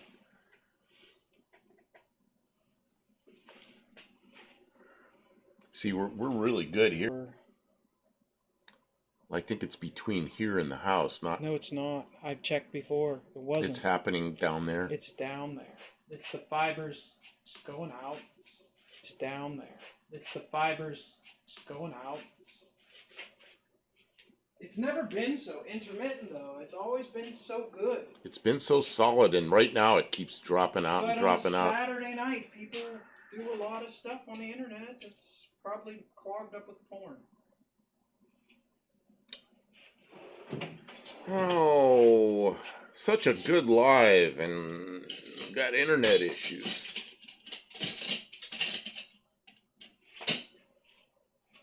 Dizzy Izzy says, looks good 5x5. But I can see here it's dropping out and coming back and dropping out and coming. We actually have a good view of what's happening, and it's kind of stinks. It's pixelated. Yeah. Well, YouTube's not getting the information, so it's just... Tommy Hanlon says, looks good from here. Good. Well, that's good. Right now, it's back up. It looks really good, but I hope that's the end of the dropouts. It's the coyotes eating the Wi-Fi. Dingoes ate my baby. Well, you know what? This is what I'm going to do. I'm going to get up. Ken's going to take over. You're just going to watch her for a minute. And I'm going to go walk outside and go to the Yeah, let's house for a second and go see what's going on, and I'm gonna take a break, and I need a break. So check everybody can watch Kim, internet. and maybe you'll get pixelated, maybe you won't. We'll see what happens. And maybe we give it a couple of minutes, and we'll come back. All right, that sounds good. Look at this. What engine is This this? is the one that came out of the car. Watch your foot. Okay, it's one that's not. Yeah, this is the not so good engine. How are we doing here? People are still here. Thanks for sticking around, guys. It usually doesn't take very long for the internet to kind of come back up, so. They were an apex predator. The dingoes or the coyotes? Coyotes here in the United States have kind of made a comeback.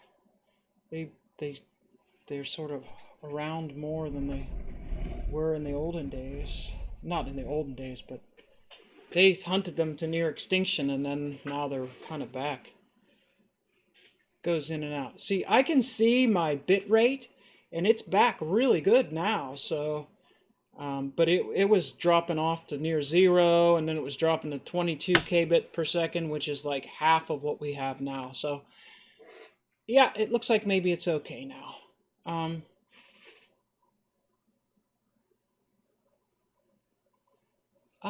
Give me a second to catch up on everything. Resistors are futile. No, they're important. You need them.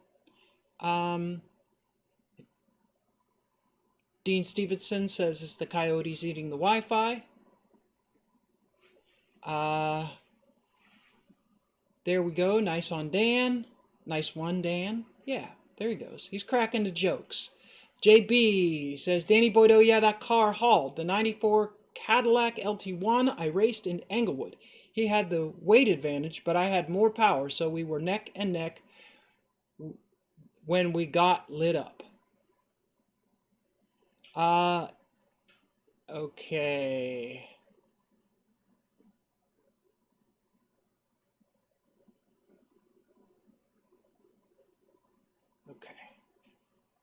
We have a hunting season for them in Michigan. In some places, it's open season. You can shoot coyotes on site. Yeah, there's One-Eyed Cat said it. Coyotes are legal year-round here in PA because they are a nuisance, and they kill domestic livestock and pets and things like that. They're mean. They'll kill everything. No coyotes eating the internet. No. They're not eating the fiber. It came back. Maybe it just needed you to go out there and set it right.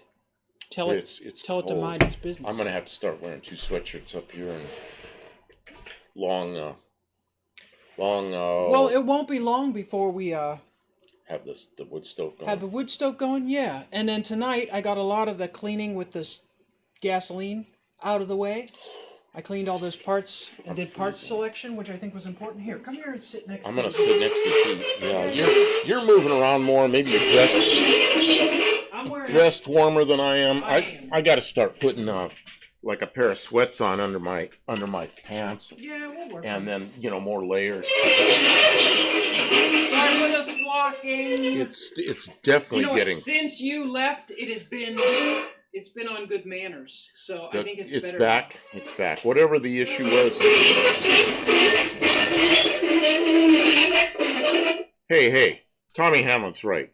Let's lubricate those wheels. All right. Let's do it.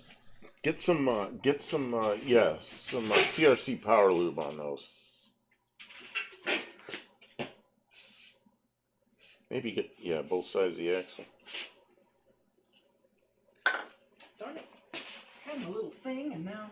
Tommy Hamlin, if you don't squirt some WD-40 on the engine's tail wheels, I fear it will lose you more views than your bad internet. Put CRC Power Lube. CRC Power Lube is more of a, I think it's more of a lubricant than it's not a water dispersant like WD. CRC makes lots of good products. Yeah, CRC makes great products. Well, CRC made all the original. Oh wow, that was worth it. Hey, look at this. Hey, Tommy Hamlin, we got to have somebody all the way from Ireland tell us how to quit making the noise in here. Yeah, we're just dumb, lazy. Did you hear that? It it is silent. It's dead It's silent. silent now. It was like, eh. Buff did the internet dance outside to appease the He gods. did. That's right. The internet gods, yeah. Tell them. It's up now. If you put that engine stand on a hill, it'll go. You'll have to run after That's it. right. Now you have to make sure it's. Well, Tommy, thank you. That was good advice. Now we have to wheel chalk the stand. Hobo freight casters.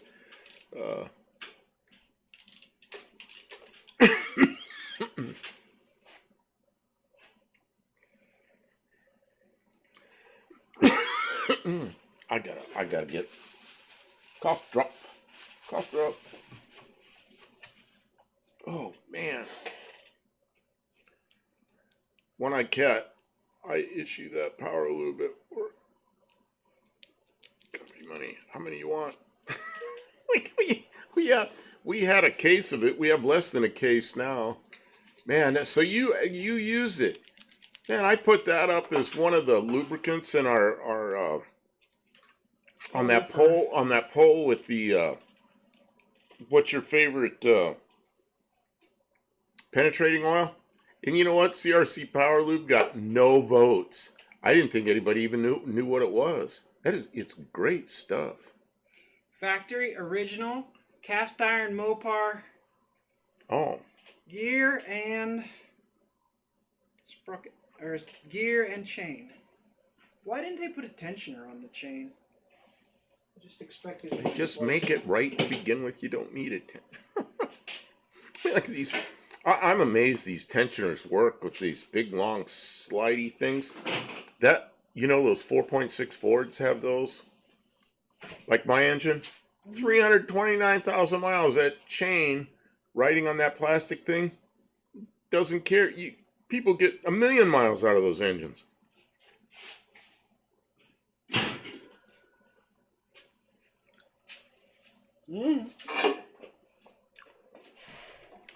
All is back.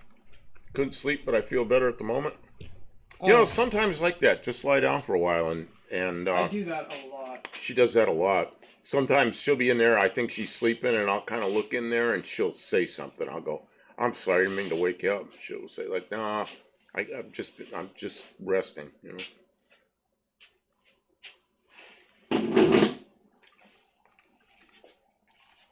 Oh, look at that! You're moving that around. No squeak, no noise. It's done squeaking. It's done squeaking.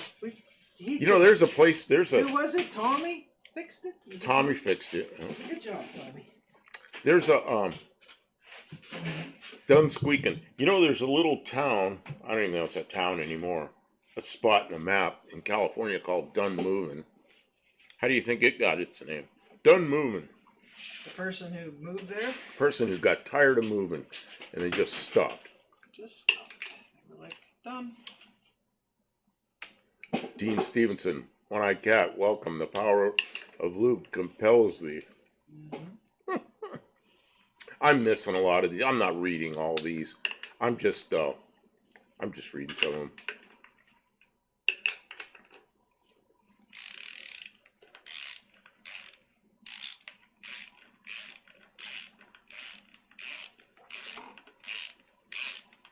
Why are you disassembling this engine? Just get parts off of it or what? Well, because this engine is worn out. Pretty worn. This short block is worn out. I mean, the pistons in there like clack-a-clack-a-clack-a in there.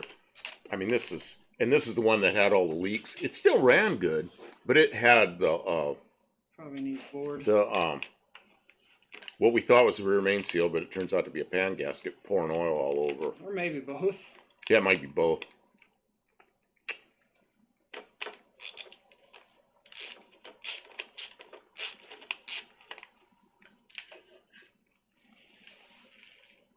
Yeah, but definitely the short block she bought is, it's 40 over and it looks like it doesn't have any time on it.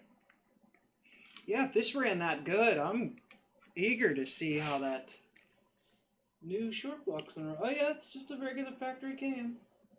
So it's just all original stuff. I think so. Yeah, somebody put a head on it and left the but they had the bottom end out. They obviously they Here's had the the pan. gasket you made. Oh yeah, I made that gasket at Uncle Tony's.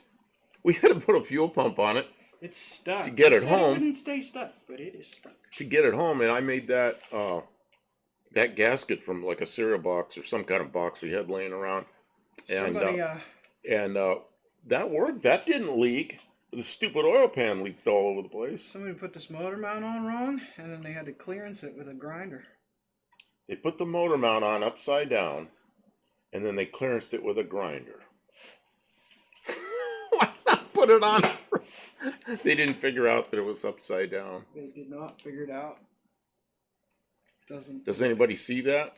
I guess they can see that. I don't think they can see it. I think it's too dark. It's all black.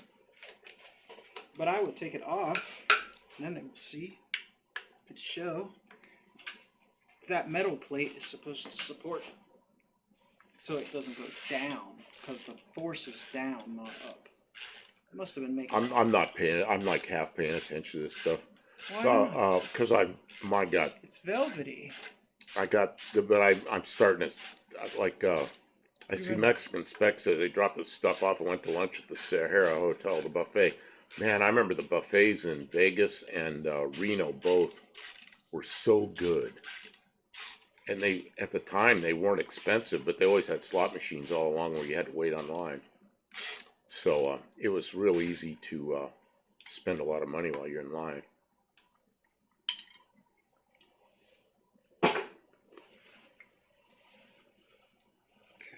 Go ahead, show 'em. Hand me a greasy thing like this. Well, I gave you the thing. See what happened here. See this spot down here? You can see this. Somebody put that engine mount on upside down, and then they had to grind that section out of it Because it for clearance. hit the Because they didn't frame. make it right. Because it's supposed to be.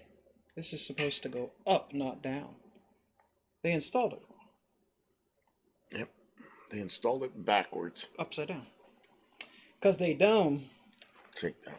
And then instead of taking it apart and fixing it, they used a grinder. And they ground it off. Ground it off. Explain that.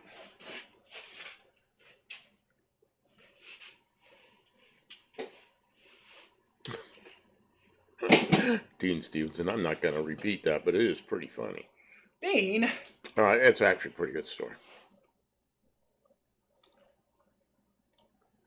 So he showed the Queen his butt part of a 21 bum salute. That didn't go down so well. Guys.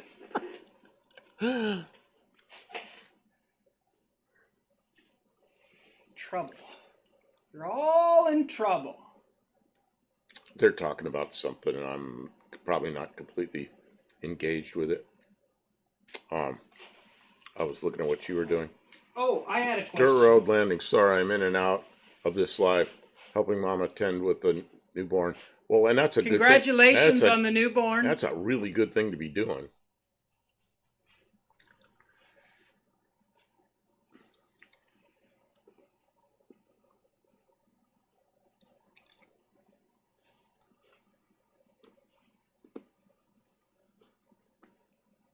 Did you enjoy Kevin and Mook's wedding? What? What did I miss? I don't know. What did you miss? Kevin and Mook's wedding? Yeah. Did you know the Junkyard D? No. And Mook got married? No. Yeah, it just happened. Did not know that.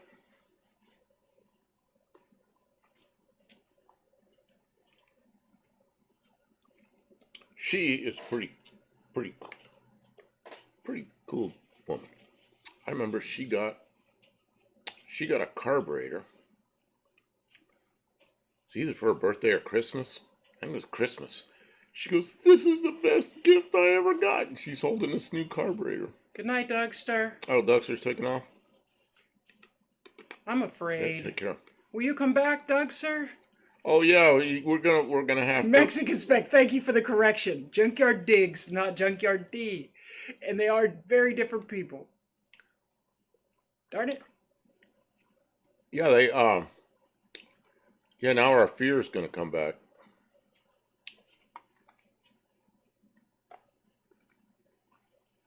Sayers here. All painted and pretty looks good. What's all painted and pretty? What's all painted and pretty? Yeah, what got pretty and painted? I don't know. I'm looking around. I don't see anything. Oh, this is painted and pretty. That's so I don't lose Not it really somewhere. that pretty. It's not that pretty. It's just painted.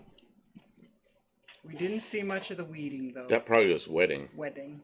W-E-D-D instead of W-E-E-D. I make that kind of mistake all the time. Put the double wrong letter. Probably the most common mistake I make when I'm typing is to double the wrong letter. Having a newborn is insane. Can you imagine?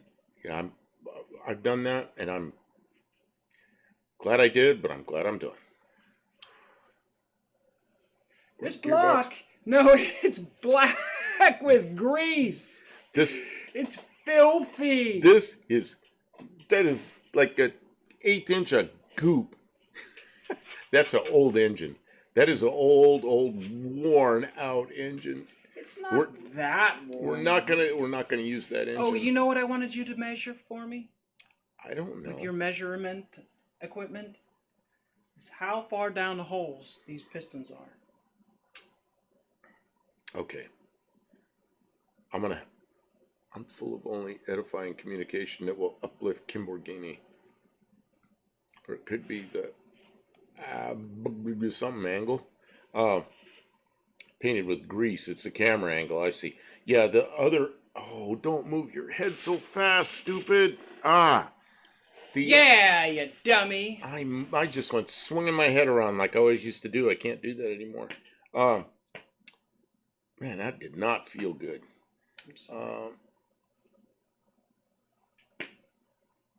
All leaked out of that fram. That fram, we put that on there. It was an expensive fram rather than an inexpensive fram. Yeah, but it was 250 miles on it. Now it's done. It's all we could find that night, and we had to get an oil filter, change the oil before we went to No Name Nationals. So like you said, it has 250, maybe 300 miles on it, and it's never going to be used again.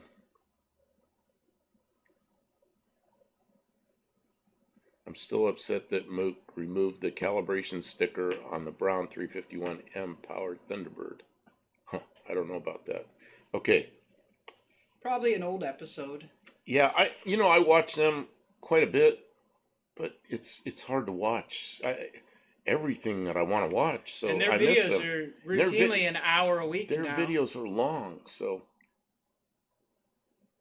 is that out of a 69-ish or 72-ish? It's out of a 66-ish.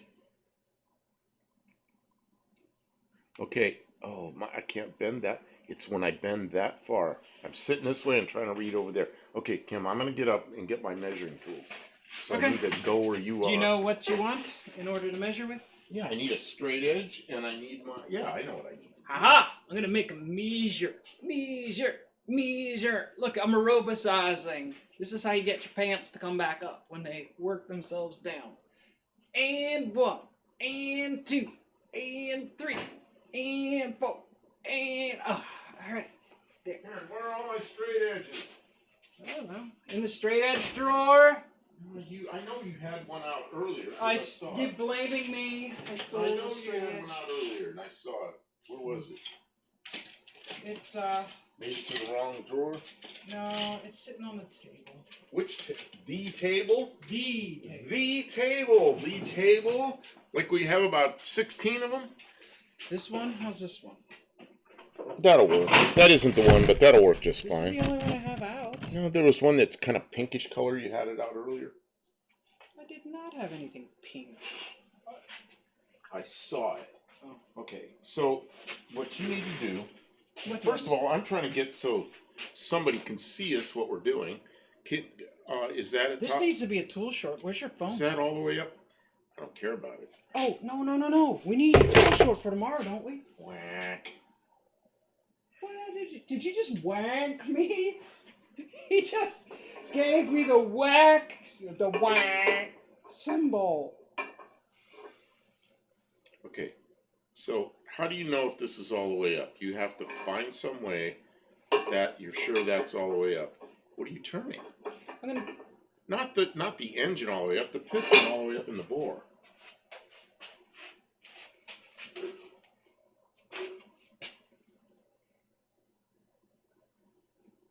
Oh, I can't believe you can turn that. Oh yeah, I think it actually. Is this keyway? Yeah. Straight up, top dead center. Okay, so we're gonna take this, Kim, and you can take minus 75 thousandths from whatever this is, because that's how thick that thing is. Oops.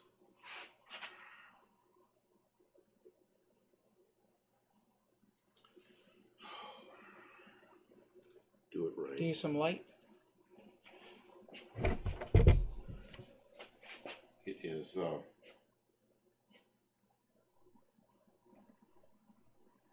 Trying to do math in my head here. Math? 225, 200. Danny Boyd, we'll see you soon. Thanks for stopping in. It's 225 thousandths.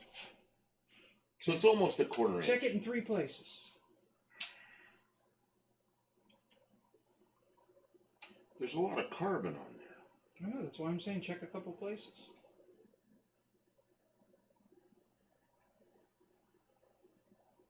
Oh yeah, that's different. That's 200 thousandths.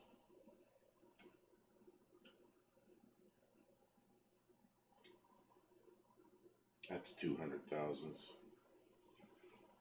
Yeah, you got a piece on the piece of carbon, didn't you? Well, and this isn't clean. I mean, to get an accurate dimension, you need to clean the piston off and the top there. That's a little under 200 thousandths. So it's basically, well, I got one dimension, it was 225. I bet you clean the carbon out, clean all this crap off, it's about a quarter inch down. Quarter of an inch. Oof. Yeah, 250 thousandths.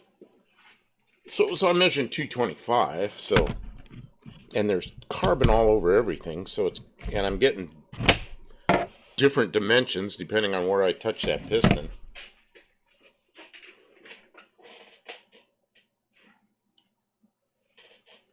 Sarah says, bore it out, sleeve it, and send it. Well, see, the thing is, we have a really good short block that's already 40 over, that's doesn't have any miles on it, so that's what we're going to use. And we're not going to get rid of this. KJ Kiley says it needs 6 sleeves. Well, it's never been bored. It's stock. It's is it standard bore? Yeah, it's standard bore. We measured it. Did it? Yeah, No, well, it's. We measured the other one. We never measured this one. We don't know how bore out this is or anything.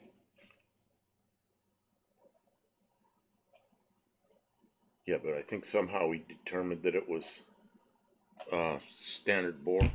We didn't. I thought we did. Maybe we didn't.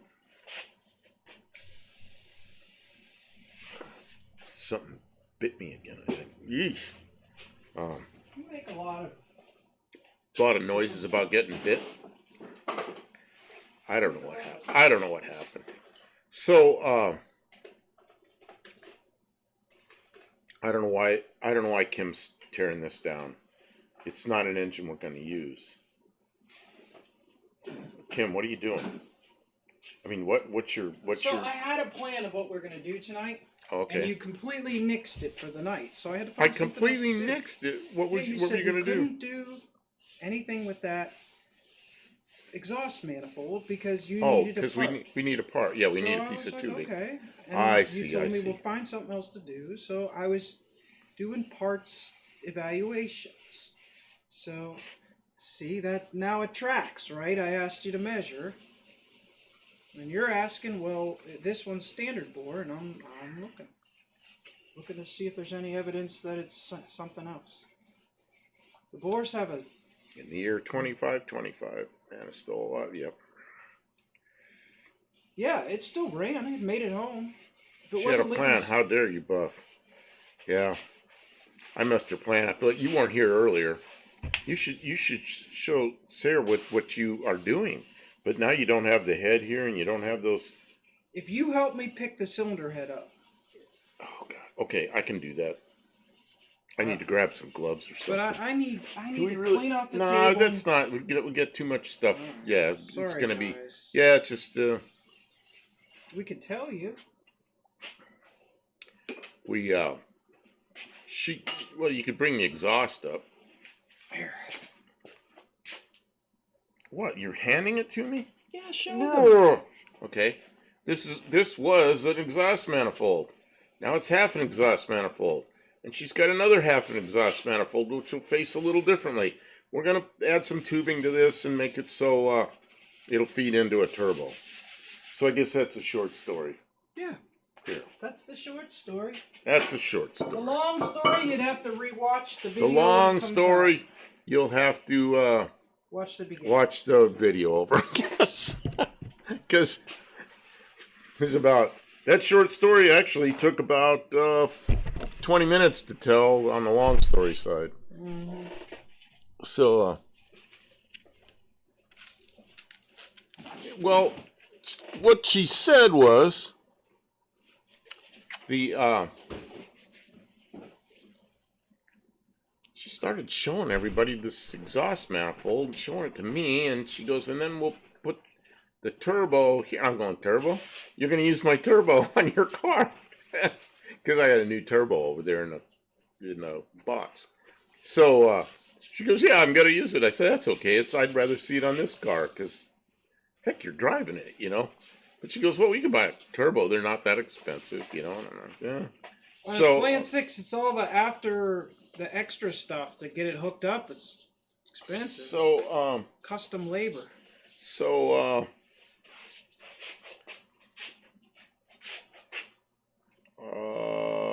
smart work doing a turbo. You're going to change the compression ratio for that.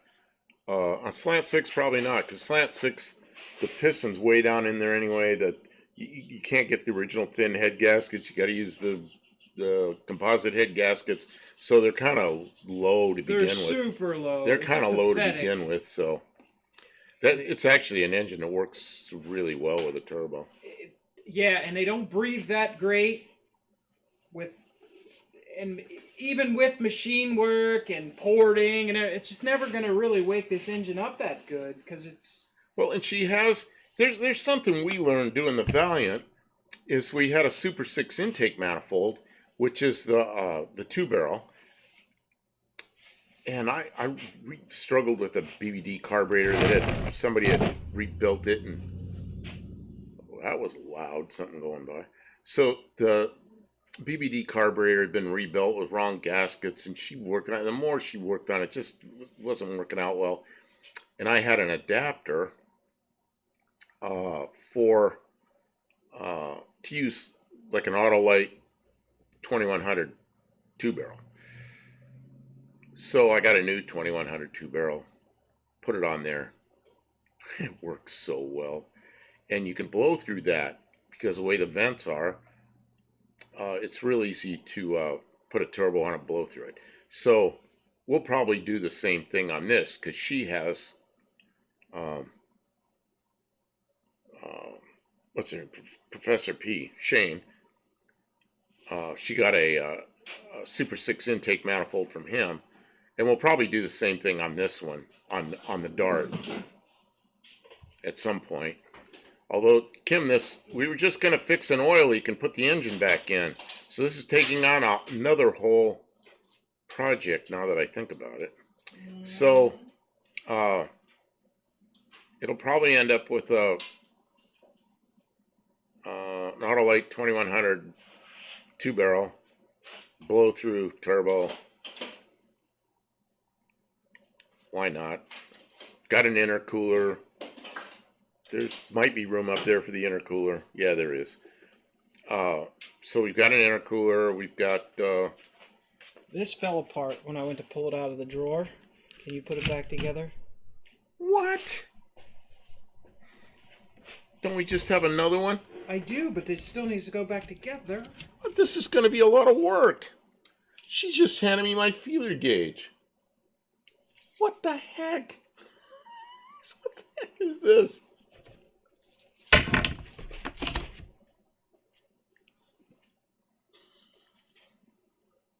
You know what? I'm trying to measure piston to cylinder wall clearance. Give me Oh, piston to cylinder wall clearance. You're never going to get it like that, because that's the top of the part of the piston that's smaller. Well, I'll measure it down a little bit. There's rings. I can feel it. I can get this one in there. I don't know what size this one is though, because these feel The like way you measure that is crappy. with the you know how you measure that.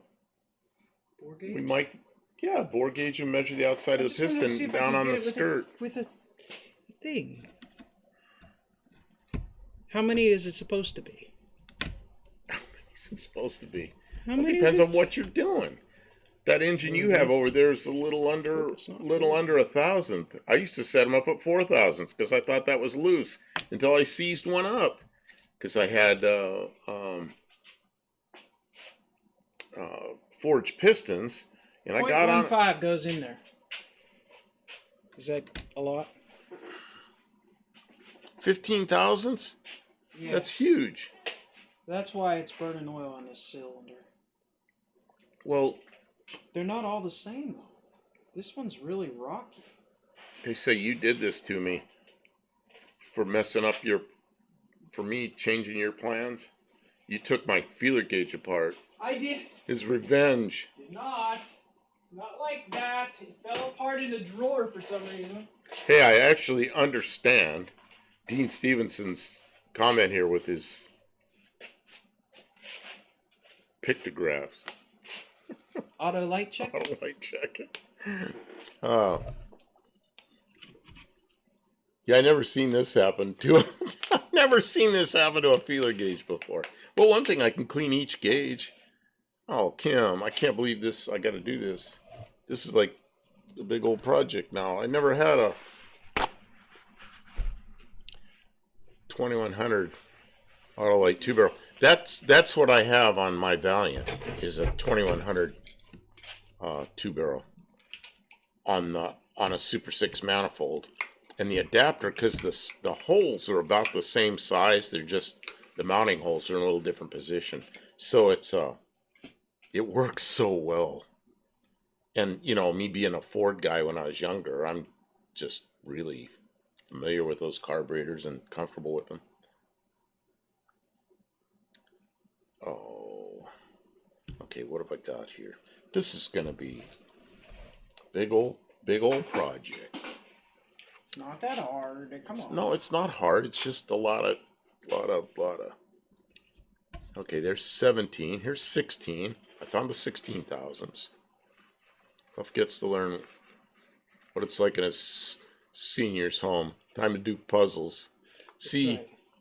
Yeah, now I'm in a senior's home doing puzzles, putting a feeler gauge back together. So is it like kindergarten, beginning of the learning curve, or now I'm on the backside of learning curve? Now you're just cheap labor. I'm just cheap labor. Backside of learning curve.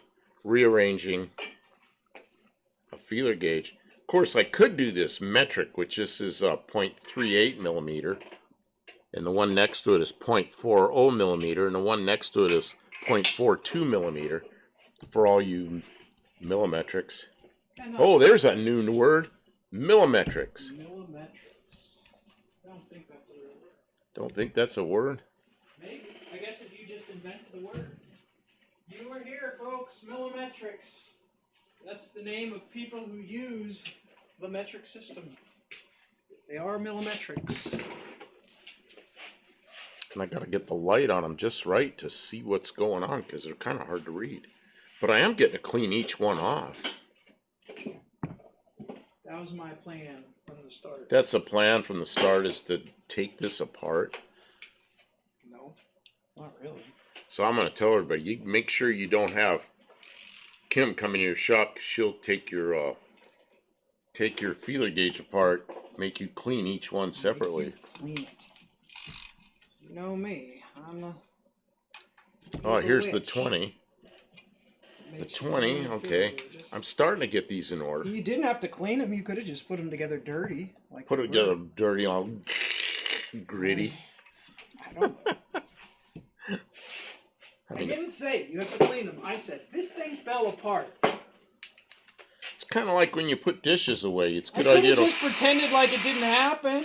It's a good idea to wash the dishes before you put them away. I've seen people not do that. Has anybody ever known people who put dirty dishes back in the cupboard? That's why you have a dog There you go. to lick the dishes. Oh, I've seen people do stuff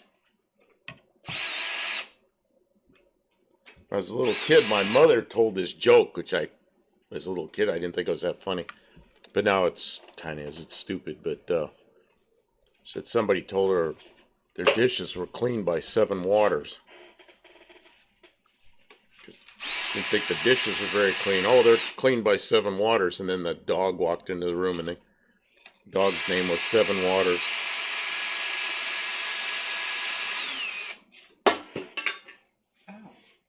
That dirty thing fell on my foot. So it says, wait till you get full fractional feeler gauges. Full fractional. And I can't imagine having fraction. Rinse them clean. Let them dry. Pre-rinse cycle. Yeah, you know the pre-rinse cycle. I put a little dishwasher detergent in there. Okay, this is 26 thousandths. These are not in order. I'm having to put them in order. Oh, Shaquille. Shaquille. Shaquille. Wait, Shaquille Shakai. Shaquille Shaka. Shakai, I think. He's here. Welcome to the stream. Sorry, I'm. Kim's over there working on an engine, Name. making noise. We're back in the saddle trying to get things done around here. And she took my feeler gauge apart. I did not. She says it fell apart, but it fell apart. It sure looks like he took the nut off the screw there. It fell apart. Jeez. You weren't careful with it. I'm removing the oil pump from this slant 6. 35 thousandths. Oh, I don't have enough room on this table for this. I'm going to have to start a second row. Second row. It stinks. What stinks? The oil? That oil shouldn't stink. We put enough new oil in it. Look at that. You know how much brand new oil we putting out on the trip to Sykeston? Oh, it stinks. It stinks like... What's it stink like? Assembly lube. Assembly lube? All them years ago when they assembled it. 0.06 millimeter. That's a skinny thing.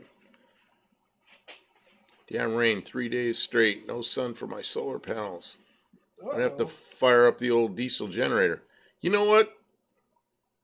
When I lived in Arizona, I wanted to buy a piece of property out in the middle of the desert. And I wanted to, I mean, it's just sunny out there all the time and it's hot. I wanted to put solar collectors and I wanted to build a solar still.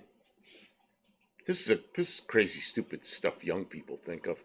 I just buy a piece of desert out there. I didn't even care if there was a road to it because I had a small airplane and I was going to fly. I was never going to drive to the place. I was always going to fly out there. I had some storage areas in the wing so I could take stuff out there. And I wanted to build a solar still and make my own alcohol from my garbage. What a great plan, you know. And then I was going to use the alcohol as a fuel, you know, ethanol as a fuel for the airplane. And I knew somebody that did that with another airplane.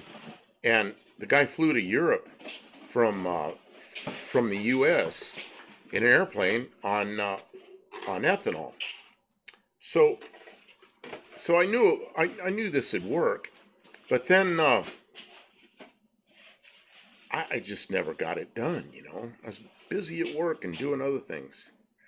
But if you want good solar, Arizona's the place. Tie them and make a set of wood handles for them and a fancy box to keep them in.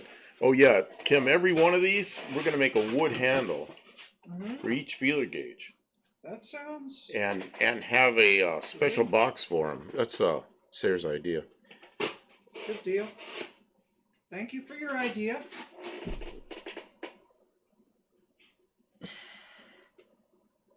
0.06 millimeter, 0.05 millimeter. Oh man, these tiny ones are all in millimeters just because.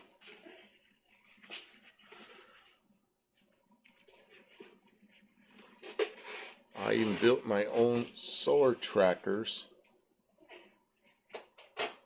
to follow the sun. You know, I've been in a big old solar collector field, huge one, and that every minute I go bzz, bzz, bzz, you'd hear all the motors move, but you really couldn't see them move much.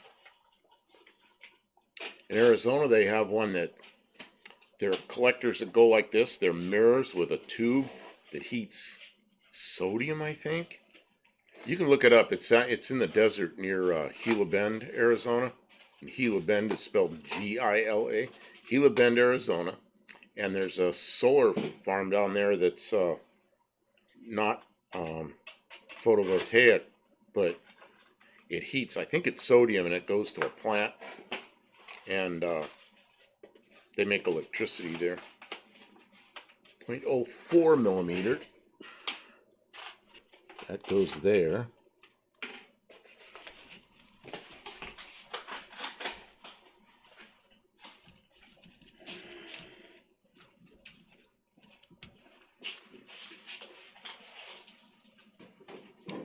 Sarah says sodium is experimented with that. Yeah, Dean Stevenson, on the 13B rotary engines used for airplanes, a Holley 4-barrel is available with a lean-out device. Really? That'd be great for like driving up through the Rocky Mountains, because I always used to run out of power going up through there. And that was, but rotary engines on airplanes, I don't know, maybe somebody has had that work out well. What usually happens, the exhaust is so hot, the exhaust systems become a problem. It's available from an aviation supplier as a Holley 2 and 4-barrel kit. Well, that's amazing. I'll have to look up that thing. Oh.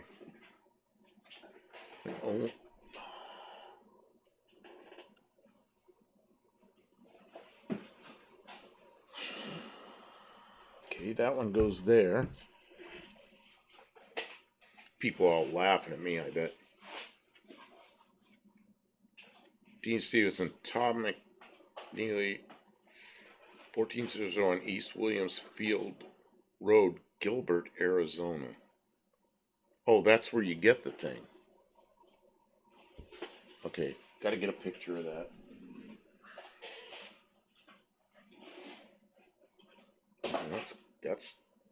That's on this side of the world.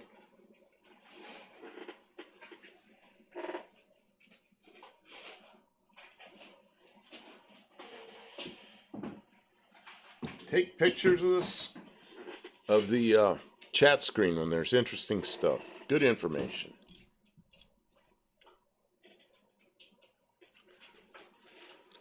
I know lots about alternative energy. I even managed to get a degree in it somehow. But I love building alternative solutions for everything. Yeah, that would be fun. Yeah, when I was in Arizona, I really wanted to build a solar still and run an airplane off my ethanol. It's a crazy idea, you know, because I had a job and I was busy at the job, you know, and when I get home, it's like the last thing I'm thinking about is going out and working on, you know, buying a piece of property out in the middle of nowhere that I can only fly to. You know, the whole thing is so time consuming. It's just I never did it. I had too many irons in the fire as usually.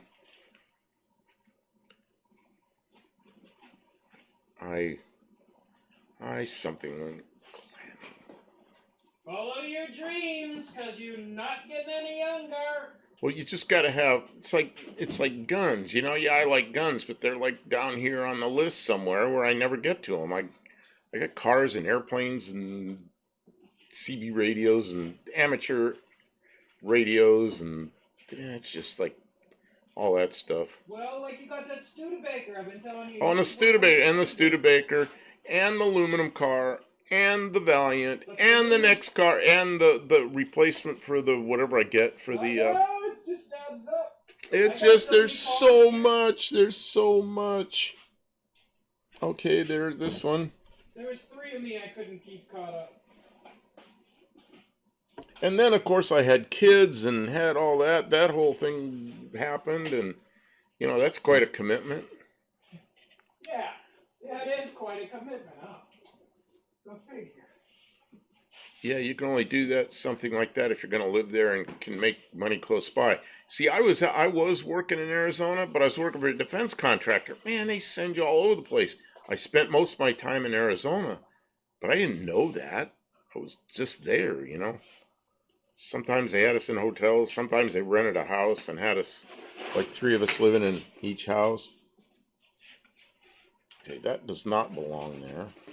That belongs about there. I don't know where that's going to belong. There's no place for that yet.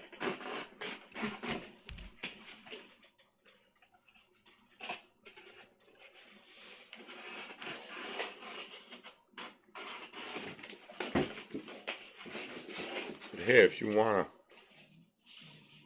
to, and your laughing time to move to the desert, I'm not moving. You know what happened?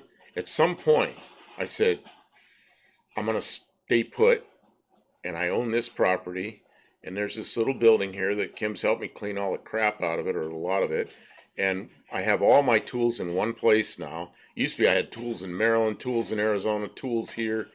Every place I lived, I had tools, and now all my tools are in one location, and that's a real plus. And I own the property, so we're going to stay here. I'm not going to go to the desert dream is over. I lived there for a while. What size is this? This is 11.28 millimeter. Oh my God, what a mess. Kim, y'all are moving to the desert. You ready? Nope. I want to take her to the desert sometime. I've told her I'm going to take her to Arizona sometime, and she's going to enjoy the warm, dry weather. Because to her, she's been in the East her whole life, so warmth comes with this ton of humidity that is just misery. And when you're in the desert, 100 degrees Fahrenheit is just comfortable. Now, it's not if you're out in the sun, but let's say in the evening, I've been walking around in the evening at 108 degrees Fahrenheit, air temperature, no sun on you. It is just comfortable. It's just nice. But if you were like that out here in the humidity, you'd just be drenched. It would be misery. What is this one? Okay, that one goes there. Okay, there's not enough room for these. Have to move them to the west a little.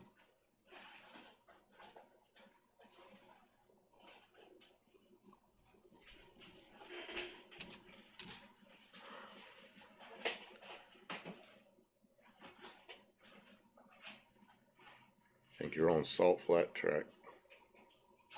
Oh God, if I had a piece of the desert out there and she was out there, she'd be out there with her 4-wheel drive tearing the place up. You know what? If I took her out there, she'd be over the border into California on Interstate 8. And as soon as you get into California, there's all those dunes. And there's all the people in the sand rails climbing the dunes. She'd go crazy out there. She'd love that. But that's just a whole lifestyle that, I don't know. I guess I'm done with that.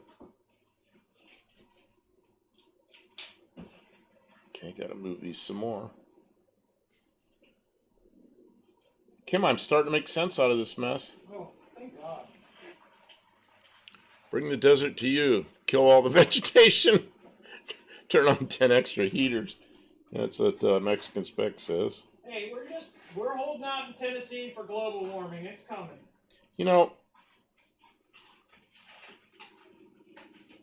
What's that? 7, 8.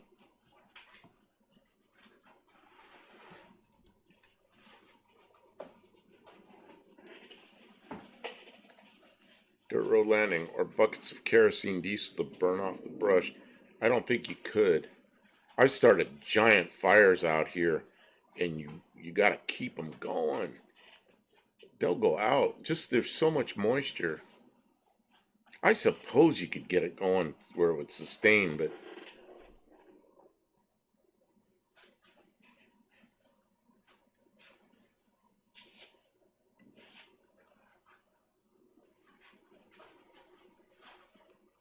tell me, does anybody know why feeler gauges have one that's copper colored or brass colored and the rest of them are not? And there's two 10,000ths or 25 millimeter. Why is that? Somebody tell me why that is. Why are there? Ours is not the question why. Ours is but the do or die. It's hard to turn mountains into sand dunes, yeah. Well, Sand dunes. The right technology. The sand dunes were a real problem in the early days of highways. So they build highways across there, and they'd get all undermined and sand blown on top of them, and all that kind of stuff. So they built a wood road across Southern California, from Arizona into Southern California, across the dunes.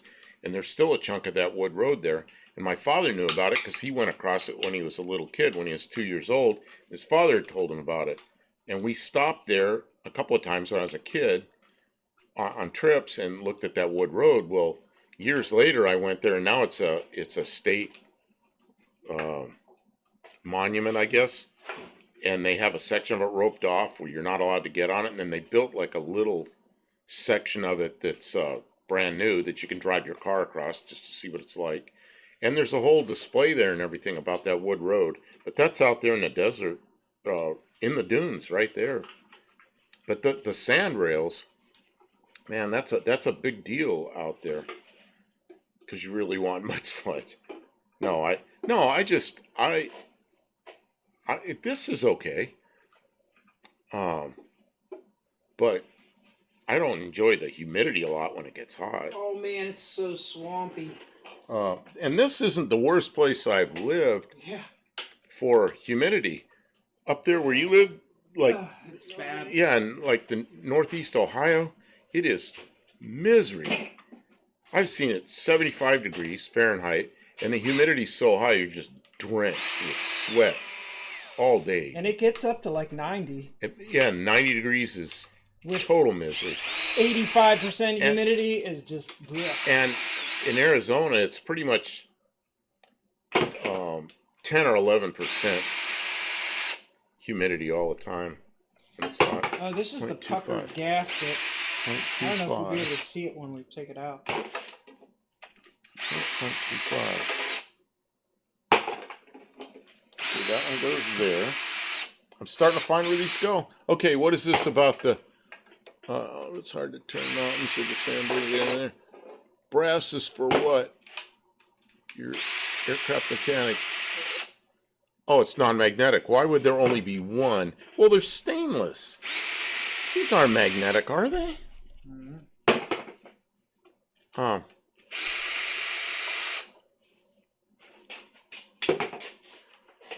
One Eye Cat. PA has the air you can wear. Yeah, no kidding. Mexican Spec's going to take off. Adios. Adios, senor. Thank you, Mexican Spec. We appreciate you being here. And I appreciate you letting me put the picture up there. I said I'd talk it up a little bit. That is a really nice Mustang. It's a little pricey for me, but somebody's going to get a nice Mustang. Check out Mexican Spec on Instagram and YouTube. And it's what was it? It's an 82 5-liter or 302 4-speed manual transmission. One of the best looking of those old Mustangs I've seen. Sarah says, visual identification. The brass color makes it easy distinguishable from the steel gauges in the set. The visual clue could help one quickly identify the brass gauge when you need it for specific tasks. I see. But, Kim, do you have a magnet handy? I thought you had one, like you just had one somewhere doing something. I always thought these were stainless, but maybe they're not. Oh, you're right. These are not stainless. They are steel. Whoa. Okay, makes complete sense now. Stainless is steel. Oh, but stainless, well, some stainless is magnetic, but it's not nearly that magnetic. And a lot of stainless isn't magnetic at all. No, I never used any of this. I can't ever remember using a feeler gauge in aircraft. I don't know, maybe I did. Because, see, most of the aircraft stuff I did was, it was,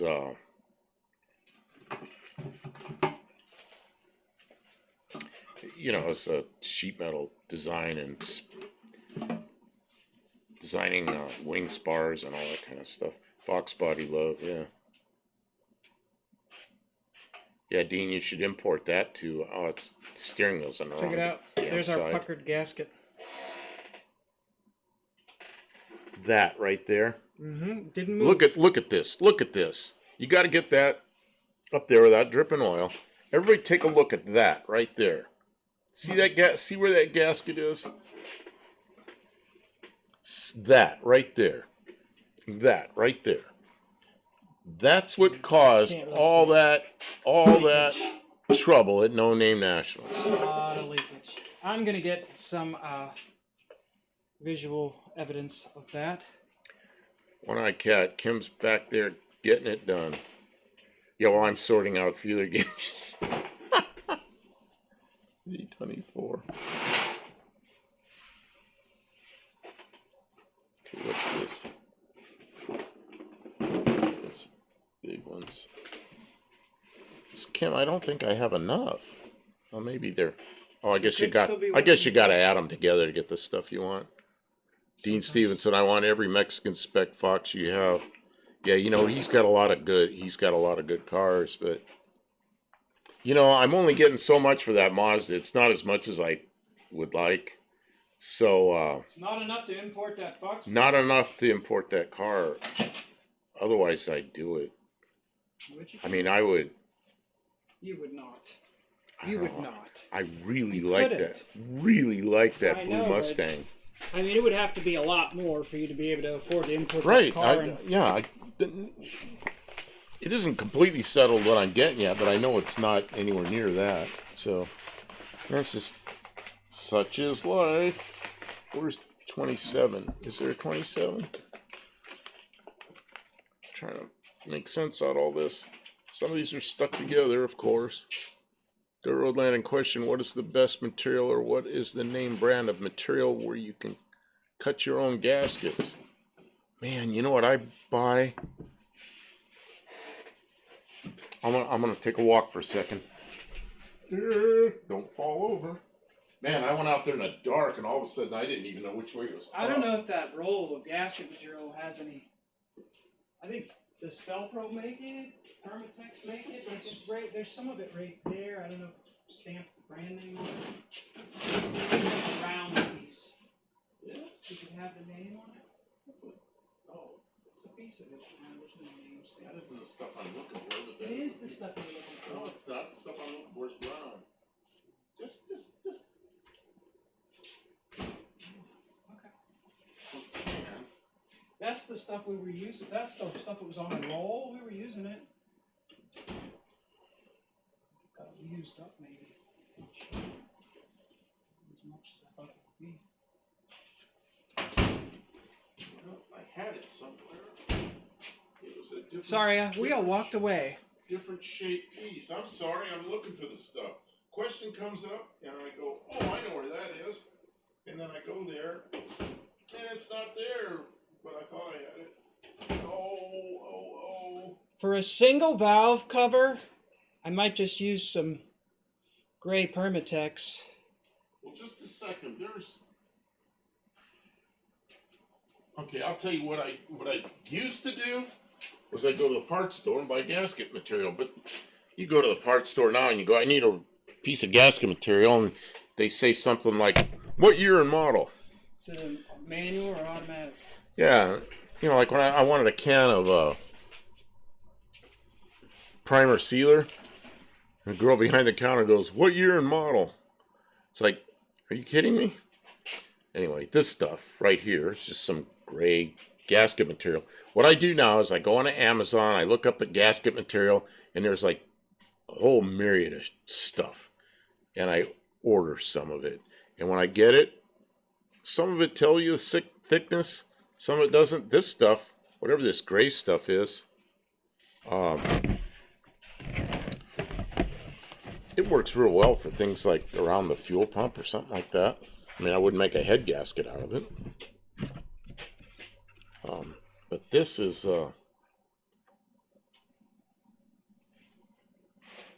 this stuff's 28 thousandths thick. It's a little on the thick side. The other thing I use, sounds really terrible, is cereal boxes. You know, good old Kellogg's. Kellogg's are poster. They come through real well. Cut out what you need.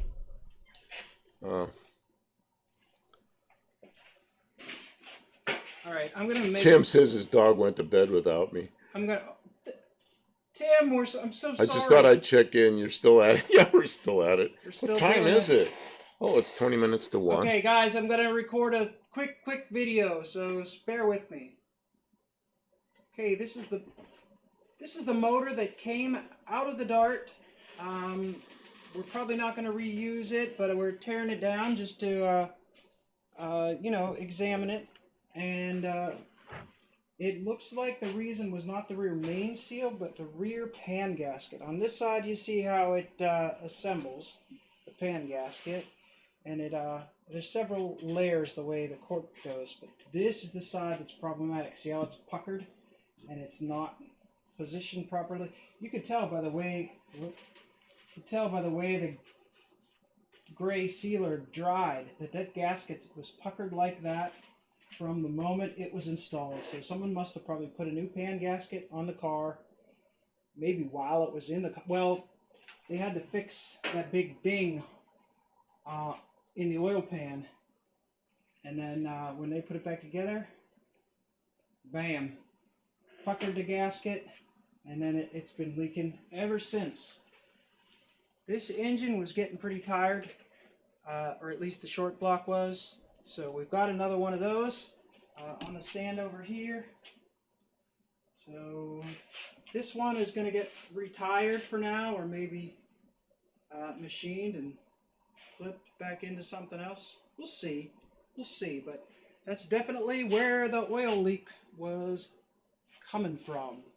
Take your time when you're assembling things, because it's supposed to look like that, but it looks like that. All right. You'll never get to see that again. Yeah, I'm done. Thank you, everyone. Yeah, oh, she's blaming it on the pan gasket, not the driver. What? Okay, see what happens. We went to No Name Nationals, and the oil was pouring out the rear main seal about as fast as you could put it in. Well, not quite, but enough you couldn't take it out on the track. But as it turns out, we used a gallon of oil to get there and back, and it was just 300 miles used a gallon of oil. So it turns out it was not the pan it was not the rear main seal, although it may leak too, but it was the pan gasket that it was really pouring out. Kim. Yeah. I am missing the 6,000ths. 0.006. Did you already look in the drawer for it? No, I didn't know where you got this from. Okay, I thought it came apart over there. JB, I'm out. Have a good night. Oh, yep. Take care. We'll see you whenever we're back, tomorrow or the next night or something. We'll be back. And thanks for hanging out here with us for a while. Back in the late 60s, I had a 49 and a 53 Chevy. Both have those TP oil filters. Really, they had oil filters. I'm trying to remember. My brother had a 1950 Chevy. Oh man, it was one of those engines, knocking, real slight knocking a sound, but it didn't have insert bearings, and it didn't pressurize. It had dippers that dipped oil out of the oil pan, flung it all around in there. I don't see it anywhere.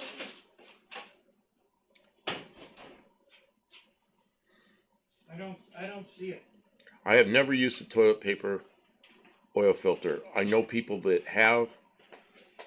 I don't really remember what the results were, but there was a guy, the town I lived in, and he was selling these kits to put toilet paper in. I don't know. I always felt like the people that made the oil filters knew what they were doing better than the toilet paper manufacturer, but maybe not. Now I might be more open to trying something like that, but you risk your engine. Who else is taking off? Who else is taking off?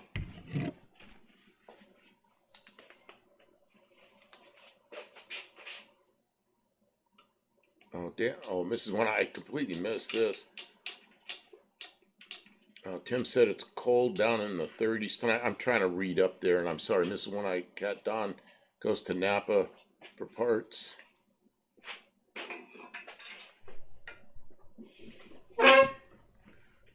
Dean says I'm a serial killer. I'm going way back because I use the cereal boxes. Yeah, in the kitchen we've got a big stack of old cereal boxes. Neither of us can eat cereal anymore, but we still have a pretty good supply of cereal boxes for gasket material.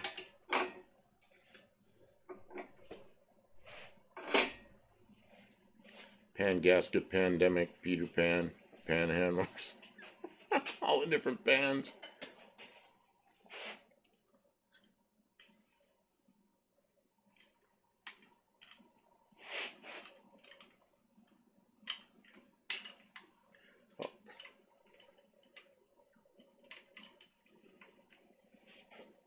Yeah, don't know if those were stock, but the canister had a roll of TP in them.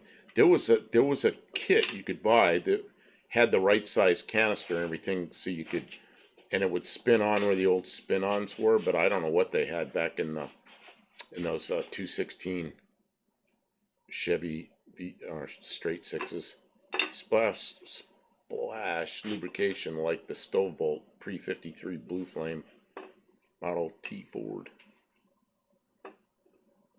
The air filter had the oil bath in them. Oh yeah, I remember those. Oil bath air cleaners on Fords up through I think 55, something like that. Maybe, I don't think my 56s did. My 56s all had later model, because I was a young kid. It had to have a chrome air cleaner that had some name on it,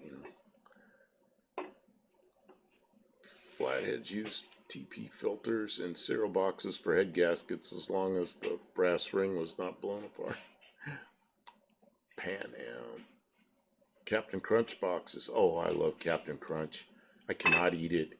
Why, I cannot eat it anymore. always end up talking about food. Cannot eat it anymore. That's why they started putting the cereal was put in bags. Box for Dad needed a gasket. Oh, see, now the cereal's in bags too, isn't it? They were never in bags when I was a kid. And in my 58 PA Vauxhall Velox. Kim, where would this be that I'm looking for this feeler gauge? I looked, I can't find it. We're missing a 6,000 feeler gauge? Yeah. It's not in the drawer. Not in the drawer. Where did it fall apart at? In the drawer. It fell apart in the drawer. Well, that was convenient. Yeah. Okay, well, the other possibility is it's stuck together, only I wiped every one of these off, so I don't really think it is. I'm going to have to... Why do it right when you can do it twice? They were landing on carbureted engines. How do you lean enrich the mixture in the summer heat or winter cold? Carbureted. Well, it depends on what kind of carburetor it is. On an aircraft, there's a mixture control. On a car, you change the jets. We just dug down in the bottom of the box of cereal for the toy. Oh, yeah. That's the first thing you do is squeeze the box of cereal, make it kind of round, and ram your hand down and start running your dirty hands through the cereal looking for the toy. You don't need a 6. Yeah, that's what I'm thinking. I was sitting here thinking, where's the 6? Where's the 6? And I'm thinking, what am I ever going to use a 6,000 feeler gauge for? Well, I guess I could add a 2 and a 3, or 2 and a... I don't know if I could do that. A 2 and a 1 and a 2 and a 3 is not going to. Yeah, it's not going to be 6. It's going to be 5 plus a. Is there a 1? No, there's a. 0015. There's a 2. I don't know. There's no way to even add it up. Jeez, we got to have a 6. 4 and a 2. Oh, yeah, there's a 4 and a 2. I could put a 4 and a 2 together. I don't know if we're ever going to need a 6. Okay, so now I got to put this mess together. They don't call it a feeler gauge. It says right on it. How can I tip it? Thickness gauge. Thickness gauge. Oh, and there's a spring. Oh, Kim, how does this work? Where's the spring go? Springo. Sounds like the name of something. It goes with the bolt, so hold it all together. Oh, so now I got to get a spring in there. You're not doing Honda spark plug gaps. Honda spark plugs use 6,000. I keep failing to find the Coupe de Ville. Okay, so how am I going to do this? I got to stack this mess up without dropping it all.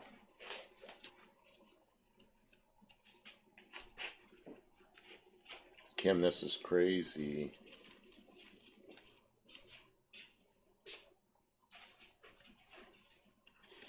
I'm a shaky old man. I can't do this. Do you want me to take care of it? No, I'm just being stupid. Oh, here we go. Here we go. Just found the 6. The 2 of them are stuck together. Can you imagine that? That's awesome. I'm glad you found it. Me too. I didn't think. I figured it was just not there, and you were making a fuss about it. Elliot Ness's brother, Thick Ness.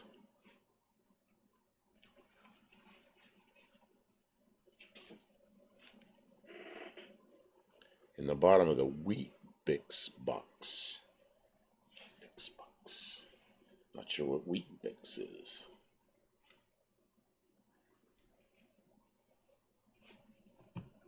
Okay, I gotta concentrate on this. Consider it therapy, Buff. This up there.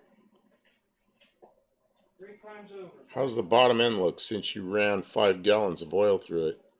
Any sparkles? No. I doubt there'd be any sparkles in that. Yeah, if there was any sparkles, they are definitely washed out by now. They're all over the road between here and Sykeston. No, maybe. No, I think it was now the 6 and the 5 were stuck together. I put them here and they were just got in the, I laid them all out flat and the 6 and the 5 were on top of each other. Okay, let's see, what is this? That is 12. This is 13. I think the hard part's going to be when I have to put the spring in. Where's your valve spring compressor? No, I'm not going to need that. I know that it's going to help you. Boy, it's easier to take these old lifters out from the bottom, I'll tell you that. Because they got that ring. It's easier to take them out from the bottom? Yeah. It's like a Y-block. Any of you ever built a Y-block Ford? The lifters have to come out from the bottom because of the way they're made. So they can come out, but there's like a dirt ring at the bottom. Yeah, so I'm just saying, Y-block Ford, they have to come out from the bottom. So you pull all the lifters up and you put clothespins on them so they don't fall down. Then you get the cam out. And then, so they're kind of a pain in the ass, to say the least. So if you're building a Y-block Ford and you want to change the cam and lifters, it's really the last thing to come out of the engine. Pain in the ass. This is when I don't know how you two get along. I would be yelling at Dawn. What? Trying to put a feeler gauge back. We yell sometimes. It happens. It's not real. If you never argue, then there's no real. If we're yelling at each other, you know what usually the problem is? We're opposite ends of the house, and we'll be hollering. Pretty soon I think, what are we doing? And I'll get up and I'll walk toward her, or she'll walk toward me. Or we'll get hangry, or if I'm sore and I'm not feeling well. Yeah. What's hangry? When you're hungry and angry. Oh, hangry. Hungry. Yeah, when you haven't had your dinner, oh man, Am I? you can be. I didn't know that. A lot of times when we get into arguments, one of us is hungry, and that's just how it goes, you know. And the other thing is, you have to be able to forgive. If you're going to carry it around, you might as well just be done, because nobody's perfect, and if you're not willing to be a forgiving person, then it's just gonna I don't know. Some people like to keep score. I think that's a bad idea in a relationship. I don't like those kinds of relationships. I think that's manipulative. Kim, look at this. I might need help with this. Somehow I have to get this into this with a spring and a bolt. I'm already having trouble. I'm not even over there yet. My hands are very dirty, but if you will wait for a moment, I will wipe them off, and then I'll be able to help. I have it sort of aligned. Boy, my neck is starting to hurt. Your neck's starting to hurt? That's Yeah. not good. I'm feeling it. Okay, I'm having trouble. Yeah, I got that impression that you guys know how to work it out. What's that? Reminds me of Abba. You don't sweat Like the little Wheaties? stuff. Wheat flakes Hangry is crushed the together thing. like fiberboard that you add to milk. It's time for a Snickers. Oh, God, Snickers. Yeah, right? You're not you when you're hungry. Okay, the bolt goes through there. So now somehow, you know what I need to do? I need to get this. Does the spring go in there, or does the Wait a spring minute. go... I'll show you. Just a here? second. Okay. I got to get this over here, and I got to get these holes lined up again. But I got it hanging over the edge here, so you can put that thing there. Okay, but does the spring go... Just it goes on the... I'll show you. But I got to get these holes lined up first. Okay, that goes in there. So now that goes on. This goes here. That goes there. Yeah, you got it. That goes through there all the way through.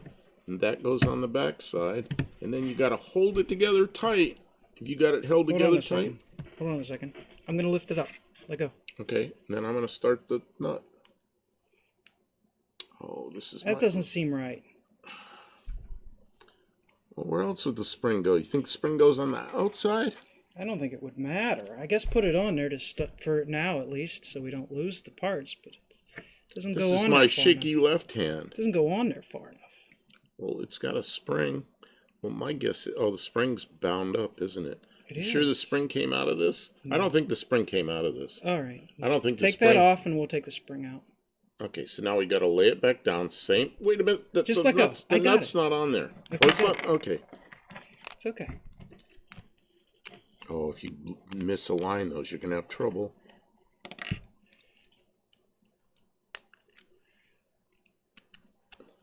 If you drop that, I'm going to have to do it all over again.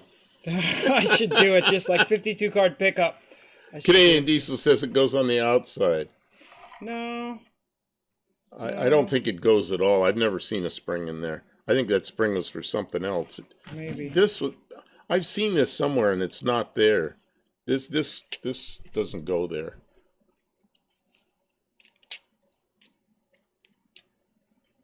Oh, you know what? You know what? No, I did something wrong. I know what I did wrong. We got to take this back apart. Okay. Well, I need help. Can you do the squeezing or something? I don't know. I'll do the squeezing. Okay, you got that? Mm-hmm. The one, and then the bolt comes out. But a big one goes on the outside? Big one goes on the outside, and I messed that up. Okay, so now I have to take one off of here. Damn, why didn't I remember? Buffalo girls go around the outside. Man, he's pulling them all around from everywhere. Okay, now somehow we got to get the bolt. Here, yeah, there you go. The bolt back through there. That's okay. Here, We got to do an alignment. Okay, do alignment. Then we got to put this in. Keep pushing. I bet you these are made in China now. I bet you there's some little Chinese girl that put these together in 10 Aw. seconds. Well, yeah, she probably. And it took me an hour. Yeah, Yeah, probably. Man. Okay, let's see. Then I need a Phillips and one of those. Okay. I'm going to walk over here. Look in the wrench drawer. Yeah, I'll try not to fall over.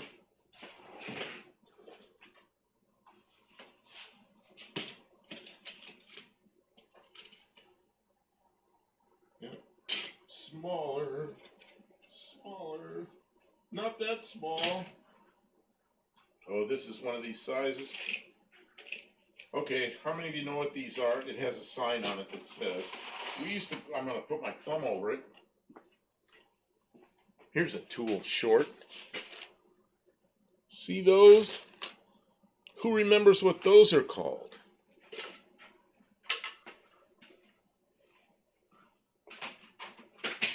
We had a name for those.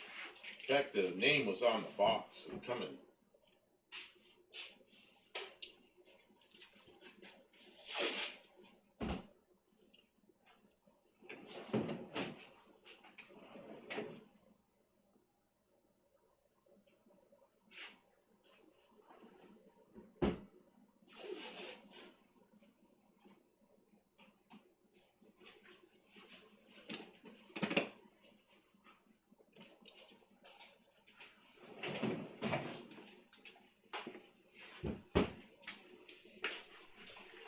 Those are wrenches. They're specific wrenches. There's a specific name for Properly that. organized and stored lifters.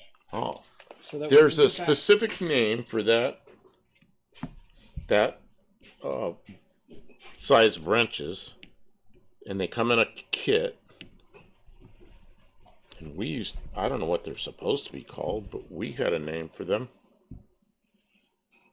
And they were called ignition wrenches. Yeah, too big to be ignition. No, they are. That's a set of ignition wrenches. And this is one of the big ones, and it's 9/32. Kim, I need some help again. Why do it right when you can do it? Why do it right when you can do it twice, right? I remember you were talking about this for something. I don't remember what. I need some Loctite. Do you know where Which stuff? What number? Well, if we have some red 271, let's put. I don't know. Yeah, let's get some blue 242 or 243, preferably 243. But I think I'm able to hold this together. Is there some?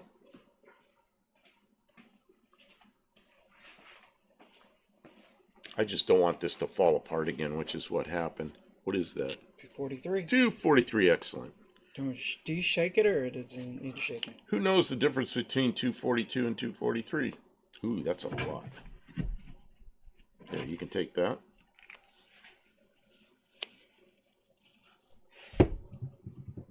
I know somebody will look it up before I explain the difference. They'll get points. Oh, you're gonna get points? Well, no, you're going to give points if somebody looks that up. The difference between 242 and 243. Although somebody might know. Kim, can you hold this for a second? Because it's a three-handed job. Maybe not. Maybe I can do it. Maybe I can do it with two hands.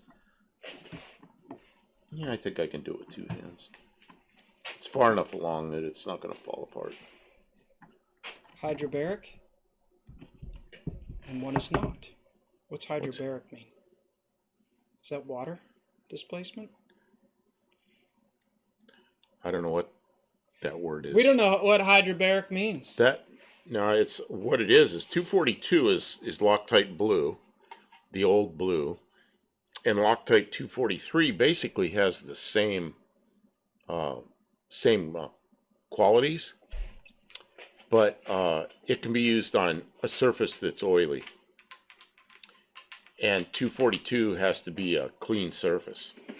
And so I prefer 243 just because it's really hard to get the hydrobaric. One could be used as a sealer, one is hydrobaric. That's what Sayer said. I don't know. When I look it up, it always says that the 243 can be used with with a slightly oily surface, and a 242 has to be a clean surface. One-eyed cat, do you know that to be true, or are you just agreeing because they said it fast? He says that's what he was saying, but in science words. Okay. Well, yeah, but hydrobaric would mean that it would seal against water, wouldn't it?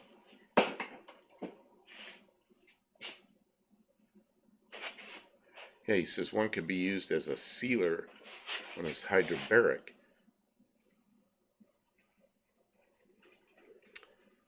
I don't. Now I'm going to have to go back and reread the All right. PDF I have on it. We award you points because you figured out an answer that we don't understand. You're teaching us something. But I'm going to go look it up. I'm going to look it up How tonight. many points do we give them? We're going to hold those points until I look it up and see if it is also hydrobaric, because I thought the only difference was one could be used on an oily surface and seal against any wet or slick surface. Look it up. Look, if you're in front of a computer, look up there's two PDFs on every Loctite product. There's always an SDS. What's the SDS?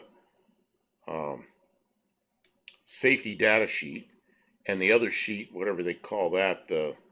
There's a second one, but you can look at the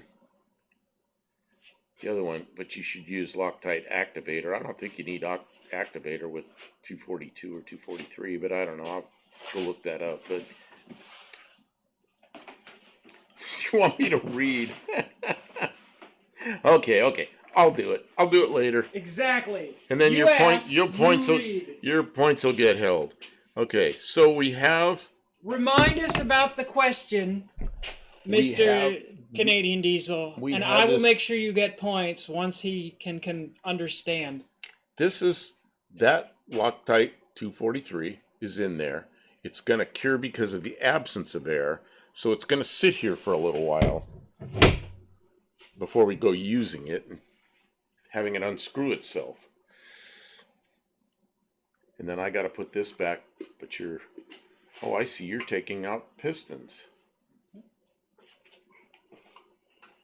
You're going to disassemble that and make me, let's see what the side of that, I'm stepping on something. Oh, that's your wood. Okay, I'm going to step over this and try not to trip on it. What do you got? Oh, look at all those up and downy marks. What about the other side? Yeah, it's got some, look at this. It's got some wear on it, doesn't it? Oh, that's sort of interesting.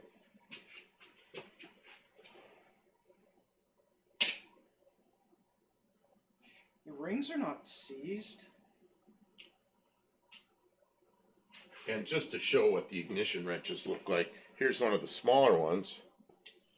What is this? 5 30-seconds. Yeah, it's a set of ignition wrenches. I just had one of the big ones out.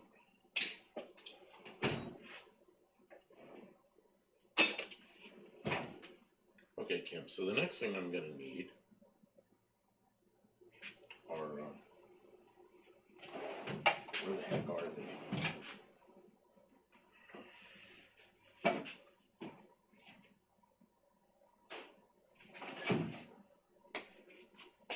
Careful, don't. Yeah, I know, I'm not trying to step on your parts, and I've got my table full of stuff again. And every flat surface turns into a storage area. Including Every the floor. flat surface. Every flat surface turns into a storage area with it. This was clear before we started the live, and it's full already. The bearings are labeled 1165. So this is the original motor on that car. Original parts. The original timing chain, short block's never been apart since 65. Okay, bring the piston. Oh, it's so dirty. I gotta Yeah, wipe the piston off first. wipe this. Man, I'm tripping on everything. Got a mess going here. just how shops are. You get them. What's this doing here? This is a really cool thing. Does anybody know what this is? It's rubber, so you know what the material is. So, not disassemble. Let's see. I'm not keeping up with this. I use both in diesel applications. The one I use for internal parts, like inner seals, bushing spring for external parts, like bolts. So does anybody know what this big old rubber thing is? You can see about how big it is because the size of my hand, or the size of my face.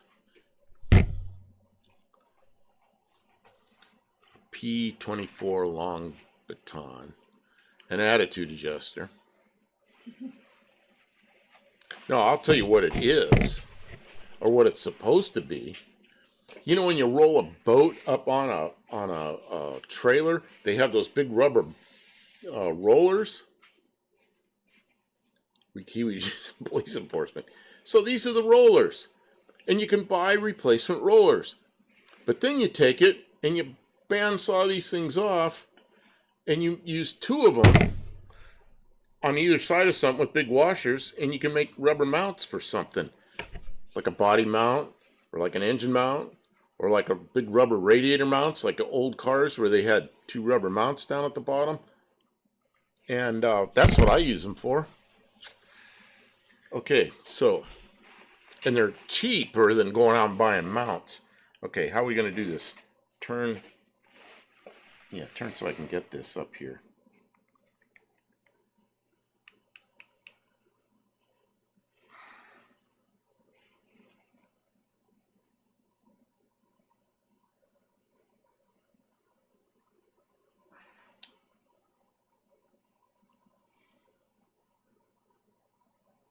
Yeah, that's about there.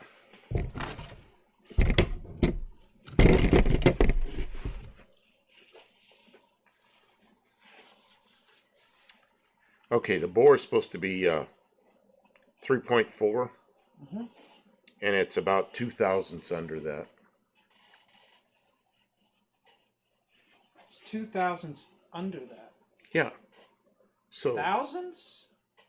2 thousandths of an inch under 3.4. Okay, so the piston's okay, it's the bore that's worn. So now what we have to do, 3.14. So that's pi. 3.14, 159265. I could keep going, but why? No, it's 3.3, whatever the heck, 2 thousandths under 3.4. Well, the bore is 3.4, and that piston's 2 thousandths under that. Okay, so now we need to set up that. Remember how you set up the bore gauge? You set up the bore gauge so we could measure an overbore. So I want you to do that again so I don't have to sit there and fuss with it. You don't have to think about it too much? Yeah, so I don't have to think so hard. Okay. Well, and you did it last, and you did it so quickly that I'm just gonna. And I was fussing with it and getting mad at it.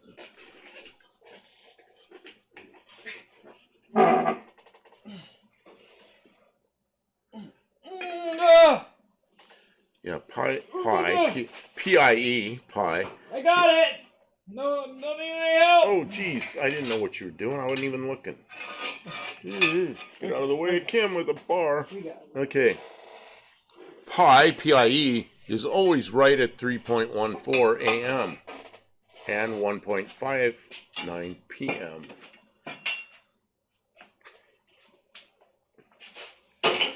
So who knows it right off the top of their head? 3.14159265. Keep going. Somebody's just going to Google it. I knew a guy that would sit. He did it in a job interview. They asked him what pi was, and he went out like 100, just right off the top of his head, out like 100 digits. You know, it's like we all just sat there and shook our heads. And he got the job because of that. Boy, that scratching is making me itch. I don't have a bore gauge, but I have a hog gauge. Different kind of bore. Yeah, what's the ridge feel like? Of course, that could be carbon too. It's probably a little both. No, there's a ridge there. It's not like... Okay, Ridge. this is set up for... Remember how we had this set up so 0 was 40 over. 40 over. So this is a standard engine. We know that. Maybe you can make that happen. Okay. Did we use that thing? Okay, so set that. Oh, set this at 3.4. That's what we did. Oh yeah, I remember. It took 2 of us.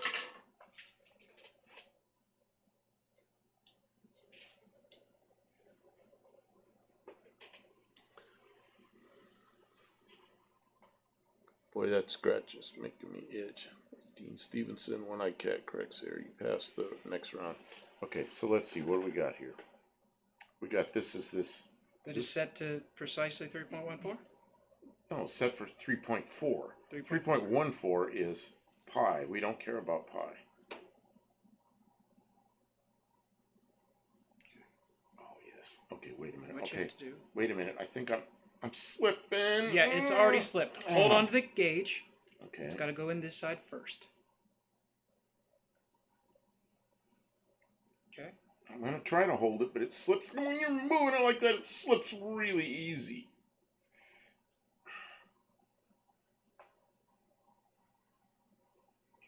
It Not right. slipped. Try it again. I need to. As soon as you start twisting up there, it twists I don't down have to here. keep twisting. So. And when it twists down here, it slips. Okay.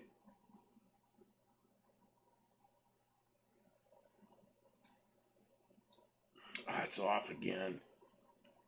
You are like really reefing on it. Oh, it's not easy. Okay.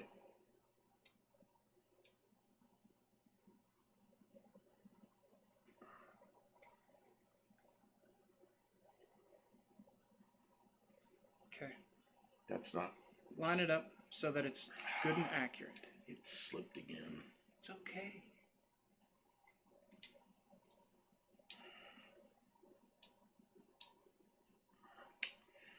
This thing's all over the place.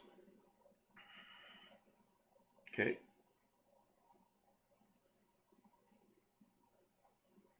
Yeah, well, I'm still holding. Lock it down, or you can't lock it down. It's locked down. Is it? I'm just holding this. You line it up with the gauge and make sure. It's good. It's good right now. I'm taking it off. And we're good? Mm-hmm. We're good. Okay. It's not going to measure more than 10 under. That's no good, is it? I don't know. Let's stick it in there and see what happens. Okay. Good. See if it doesn't read at all, it's because it's too small. I'll go way down.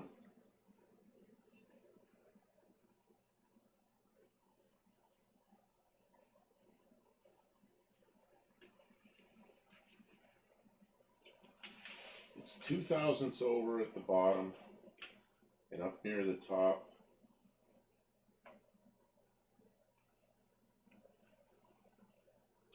About the same right there. Let me go this direction. Yeah, I expect it to be big there.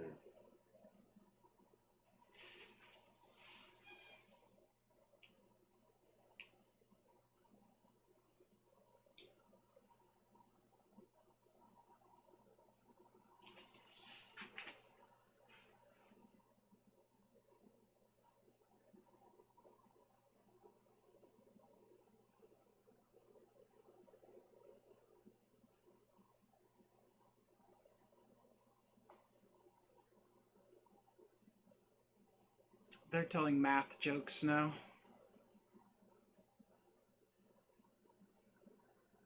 Daryl B, time to call it a night. See y'all next time. Thank you for being here, Daryl. We appreciate everyone who stops in. Nobody Who's can leaving? stay Who's leaving? for the Who's whole leaving? time. Who's leaving? Who's leaving? Daryl B. Daryl B. Daryl B. I don't see him. Oh, Daryl B. I see Tyrone. Okay. Hey, thanks for stopping in. Okay, it's about 2 thousandths big at the bottom, and it's about 2.5 thousandths big at the top. That's not much taper.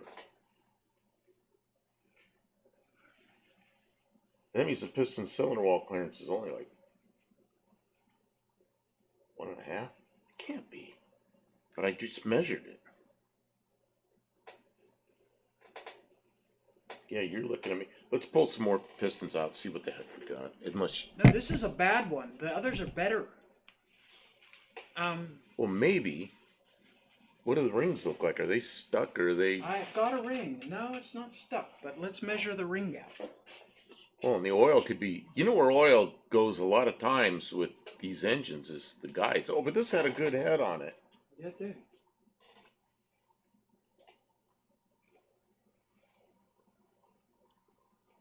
That's a pretty monster ring gap. Sarah says, new rings on a hoe job. That's perfect. Bring it, hold it, run it. Yeah, but what I don't believe is that thing, that's like 100,000 mile engine. It's original.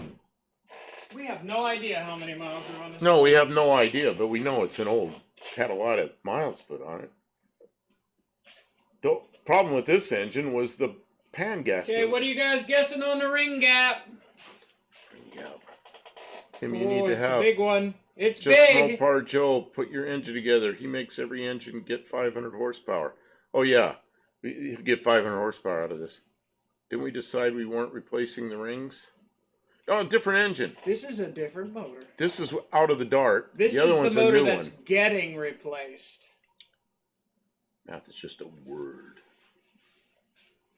Bad oiler ring or oiler upside down. No, Yeah, well, it's the original build. Yeah, but if it's pumping oil, it's not coming from the compression rings. What is the ring gap supposed to be? They're saying, one eye cat says 098. 098. Dean Stevens says 21 thousandths. Tavo says 22 thousandths. Sarah says 2 over. The ring gap at the top of the cylinder is in excess of 48. Wow, really? Oh, so the ring has worn to the point. Yeah, this is the engine out of the. This is the original engine out of the I'm gonna Dart. add another. I'm gonna add until I get to where it actually stops. It's not going to be. Wow. Okay. The ring gap here. Look what I have stacked. I have stacked There's a lot of misinformation. an 024, an 023, and an 025 stacked. So, okay, let me Fits think in the about ring this. gap. So the ring is worn to the point where the gap got that big? Yeah. Dean says stock it was 8 thousandths. Sarah says that's bad. So the rings are worn. But the pistons aren't that But bad. the pistons and the bores, I mean, I've seen worse. and the yeah, we set mine at like 23 thousandths, something like that, on my slant because we were going to turbo it. I guess that's the cause of the drinky. Well, we don't. Yeah, but I mean, that's not going to hold oil. It's the oil control ring that holds the oil. Well, but if the top ring's that bad, then what do you think the oil Well, who ring's knows? I mean, yeah, it's. What do I win if I guess? This is one I get. That was normal for Mopar back then. Was it Well, see- really? Oh, who knows? It's a this is an engine with unknown miles on, probably 100,000 or something. You know, it's a '66 Dart. It's original. Speedometer quit at some point. You know, so Okay. If you look with a microscope, which you don't have, I don't even have eyes that work right. but here, give me the how precise is your little dial gauge? My little dial gauge. Yep. I'm not sure what you. Oh, my caliper. Is that what you're looking for? The caliper? Yes, your dial caliper. Okay, I'm looking for it. In the box. Yeah, it's in a box. It was here. Did you take it somewhere? Oh, it got buried. We got way too much shit on this table. Stuff's getting underneath stuff. Man, way too much stuff on this table.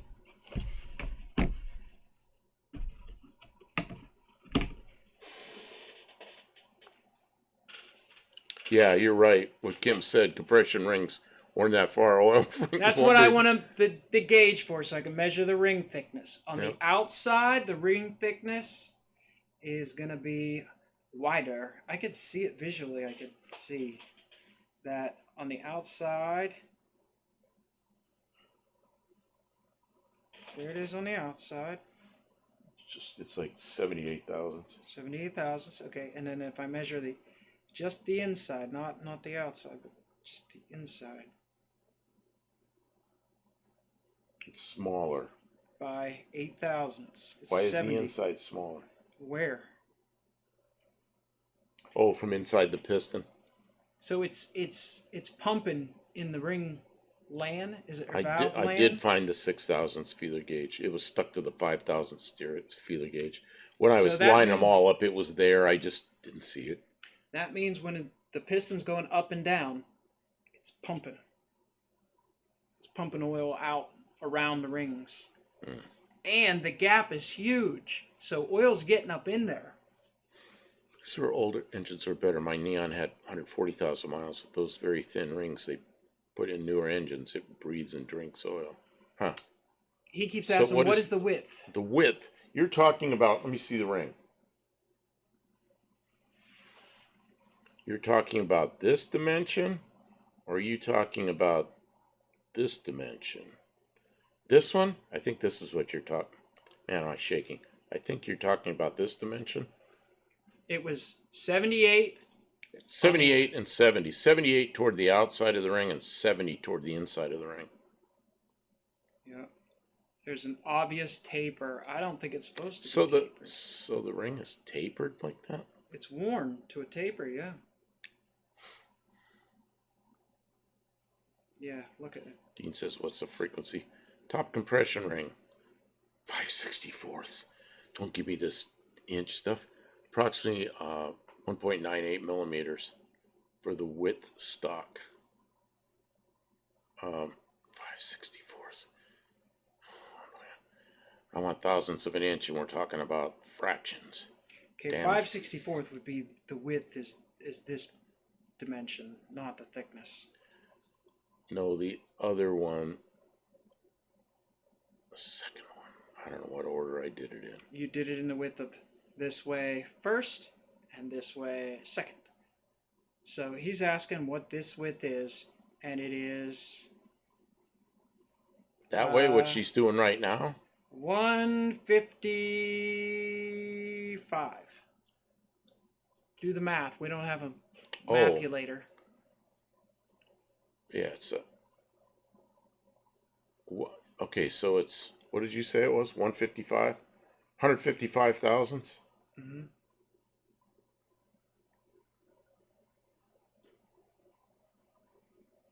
So now I gotta do. This is why people. It needs rings. Here.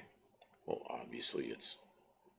We're not on it. Thanks for the live. I'm headed out. Okay, one-eyed cat. Now that we can't do our math, you're gonna take off. All right. Have a good night, and we'll maybe see you the next time we're on here. Tomorrow, the next day, whatever.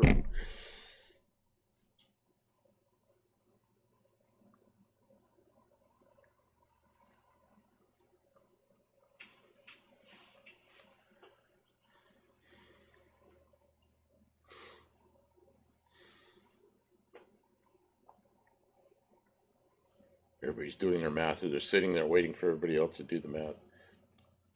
This cylinder was burning oil. So I just think the rings were not up to. Yep, it's worn down. If it's 155, it should be 176 to 198. Okay.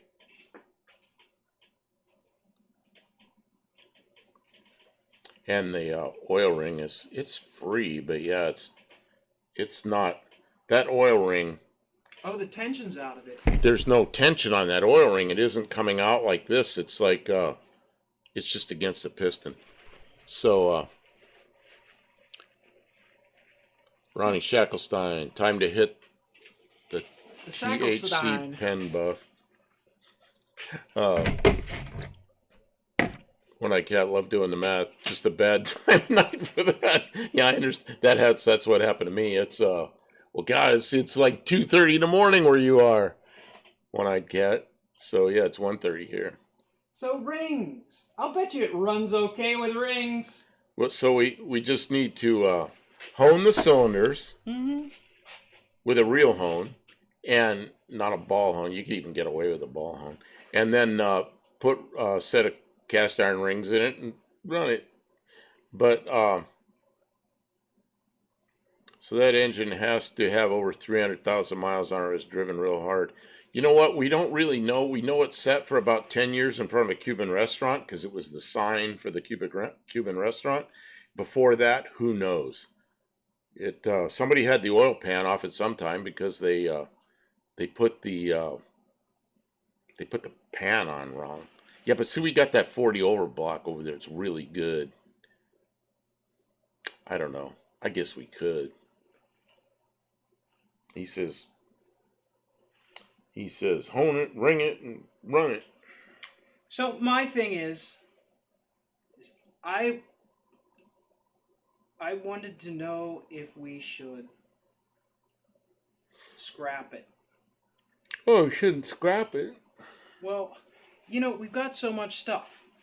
We've got so much stuff. Yeah, but that's a good engine. Just needs a little work. But what I was saying though is, if it was scrap, if it was if it were scrap? Yeah, if yeah, it get rid of it. New pistons and the bores were wallowed all out and out of taper and everything and just wrong. But it seems like it could be a good core. Right. The bearings, did you see the bearings? They don't look bad. There's no, it didn't knock. It didn't knock, and it sounded good. The engine sounded good.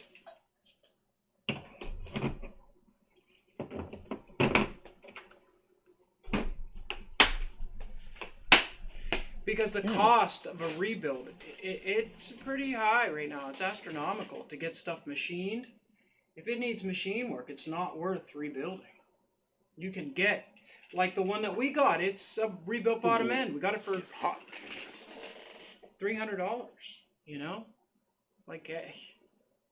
Well, we could put this back together as a standard bore engine. Yeah. Yeah, I don't see... Hone and ring it. Put new... I don't know, that's up to you what you want to do. If you want to put the 40 over one in it, or if you want to put this one in it. I mean, numbers this is... matching. Numbers matching. Numbers matching. The only thing is, pull the crank out, and Tavo's like, no, don't scrap it. No, it's. Well, that's what we were checking. We were checking to see if it was. Oh, man, is that getting warm? What's going on? Why is my ass on fire? I don't know. Jeez, it's sneaking through this little spot in the chair and burning my butt. Okay, so this engine is numbers matching for this car. You could, if that's important to you, just pull the crank and make sure you have a really good rear main seal because it's this far down. Make sure the pan gasket's installed right because it was installed wrong. Of course, we hone it, put a set of cast iron rings in it, and put it back together. Clean it so you can paint it, make it look nice. I mean, you could do that. It's a pretty nice engine. It's got some miles on it. Just needs circles. Just needs circles. Just needs circles. It only needs circles. I love it. It's the circles. Oh my god. It just needs circles. So, old iron is harder to find. Hone it, drop. Why go 10 over rings into it? The bores aren't that big. The bores are, they're probably pretty close to stock. The bottom was, what did I say it was? 2/1000 over 3.4. and up toward the top of the bore, it was like 2.5 thousandths over 3.4. So it was probably stock 2, somewhere I mean, around there. That's only yeah. it's only what How much thousandths and a half piston cylinder wall clearance. How much did we hone out of that motor that's in your car? Oh, mine. Way more than this is. We born. honed. We were 8 thousandths over. That engine of mine has 4 thousandths piston to cylinder wall clearance, and it was 8 thousandths over. But that, so it's a little loose. So what? But what I'm saying is, this engine won't be as loose as that. That's right. It'll be much tighter than my engine. It just needs rings. It just needs circles. That's what we're trying. If any of you missed that, there's a girl I knew many, many years ago. Bores are good. Standard rings will work. Yeah, I mean... She had an Oldsmobile and she bought it. She goes, the guy told me it needs circles. And he gave me the circles. And I was going, circles, circles, circles. I'm thinking, I go, rings? She goes, yeah, rings. Can you put them in for me? He said my boyfriend could put the rings my boyfriend in could for put me. and see, I like this girl. She was like, yeah, she's She friends. knew. But then she goes, can you put them in for me? I'm like, no. You could have got some. Yeah. It would have taken about 10 years or some before I put circles in a car. Oh, man. Okay, so what am I doing here? Oh, I'm putting the bore gauge away. And I'm putting, so I don't have to walk through this pile of traps. Can you hand me that green case when I get over there? Mm-hmm.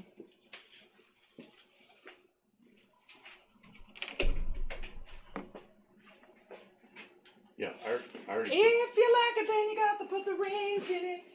You could have gotten married to that woman. Who knows how well that could have gone. Yeah, she would have had me instead of a senator. She ended up being married to a senator. Tavo says Rock Auto has standard rings for $32. Cast iron, standard size. Yeah. Yep. I'll probably have to buy a new hone. Unless you want to just ball hone it. Oh, no. Well, you could get away with that. I mean, the taper's only like a 0.5 thousandth. But it does it is smarter to use a hone with stones to see that other engine. We use the ball hone, but it's new, obviously fresh bore, everything's straight, no taper. So I just want to freshen it up. This one would probably be smart to run a good hone with stones, like we did on mine. And who said we're smart? Tim's taking off. I was thinking we'll use this as Take a care, rat rod Tim. motor. Tim, thanks for coming. Yeah, it's been a while. Get a I don't know what that word is. Pear hone. You can get good ones. What's a pear? Is that like a three leg hone? Because I don't we know what had that. one, but I don't know what where that. it went. Well, we have it. The stones are worn out. Oh, were the stones all the way worn out? Yeah, remember we worn it. We bought new stones. Did we wear them back we out wore again? out like 3 sets of new stones. We did. We bought all the ones we could get. A paper hone. What is that? It's like a glaze breaker. It's like got 3 rubber things that wrap sandpaper around them. Yeah, stones can straighten things up a tiny bit. Balls just follow what's there. Yep. Yeah, I used like hers. I used the ball hone on it. Her other one, because they were you could still see the hone marks on it. It was a fresh bore, so I just wanted to make sure we had a good hone on it before we put it back together. But he says, "Yep, that's the one with the rubber things with the." I don't know. I used to have one of those. A friend of mine actually had it in the same shop. It's called a glaze breaker. They use sandpaper. Oh. Yeah, I guess we could do one of those, but I'd have to buy it. I mean, we have the one, you just have to buy a set of stones for it, or maybe probably two sets. I don't know. This we're not going to like hone forever like that one where we took 8 thousandths out of it. You know, that was a lot of honing. Yeah, good paper hones also use stones that are so handy. You know, we have one of those. We'll look at it. We'll look at it. Then Investigate. and I don't know what you want. You got to make a decision what engine you want to put back in this car now. Oh, This I mean, was the other one. this was so easy, and now it's like we got all these decisions to make. Oh no, I think we have choice. We have options, not decisions. We have options. Before we were kind of. That was what tonight was about. I looked at the clutch, and we picked which clutch we thought was good. I don't think any of those clutches are worth a shit. You mean throwout bearings? Well, this clutch has got like wear and hard spots and chatter marks, and one of them's all cracked. You know, it's like, okay, obviously the one of the cracks you can't use. I don't know. You're gonna have to decide what you want to do. Okay. And they're all soaked with oil, and you know, come on. I got the oil out of them.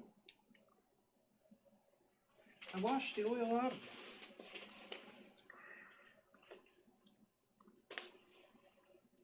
I don't know. You'll have to decide. It's your car. It drove so much better. The clutch drove so much better on the way home after we used brake clean to clean it all out. So much better. I was like, oh, this is what it's supposed to work like. And I've got a new clutch plate. I'll get a new bearing for the throwout bearing assembly. Oh, you're talking about using the same pressure plate, but you'll use a different disc, a new disc. With Oh, new yeah, I have a material. new disc. Okay, good, yeah. No, that old disc was bad. It was, yeah, no, not a new disc. How much is of course, the pressure plates, you know, like Tony gets one and it's no damn good. He's got to take it all apart again. So he bought one for a Hemi, nice heavy duty one for a Hemi. It wouldn't even hold whatever he had, 318. Throwout bearings, quarter the price you were thinking earlier. I'll check again. So thank you, Tavo. I'll check again because I didn't know what I needed, so I was just. Yep. So now you have. Yeah, we went through a bunch of stuff tonight. This is all torn down, except you really should pull the crank out, and or at least get it up high enough you know you can get a seal in it well, and then just clean it and paint it and or hone it. Sarah says once you get oil on a clutch, it's done for, just like brake shoes. Yeah. Well, I didn't know. I didn't know she had the disc. I got a brand new one. But the pressure plate's kind of. It's kind of burned. Yeah, it is. It's not cracked though, like that other one. But And then you're going to turbocharge the engine, work the clutch that much harder. Well, if I got to replace a whole ton of stuff, I'm tempted to just run the automatic transmission I have. That's a different. Oh my God, we started off to fix an oil leak and we got a 6-month project going here. All right, whatever. If I got to fix them both, I got to decide. I got choices. Yep. It's going to be work either way to put it back together. Try not to get too mad at me. I'm not getting mad at you. I'm just like thinking this is just the thing ballooned into something huge. But I guess once you're down this far, you got decisions to make, and you got to make it. You got to do it right. Yeah. All we were doing today was evaluating our parts hoard to decide what we were going to use. Yeah. And you're saying you don't like the stuff that I have for them, put the manual back together, and so that makes me wonder. About automatic, okay, but then that means then there's drive shaft we got to do. You know, it's like, okay. Isn't the drive shaft the same length? I don't know. I think the drive shaft's the same length. I have no idea. Oh yeah. Maybe we'll be lucky there. I've never been that lucky, but I've never had Mopars that were this far. Well, yeah, no, that was changing a manual to an automatic. Every car I've done that with is probably all wrong years. Yeah, of course. Yeah, and then I had to make a drive shaft, you know. I just had to deal with rocks this morning. Can I get the correct master cylinder for the neon down here? Freight to Oz costs 20% more than the cylinder itself. Oh, Don't you have like a Rock Auto kind of thing in Australia? Probably not, or you'd be using it.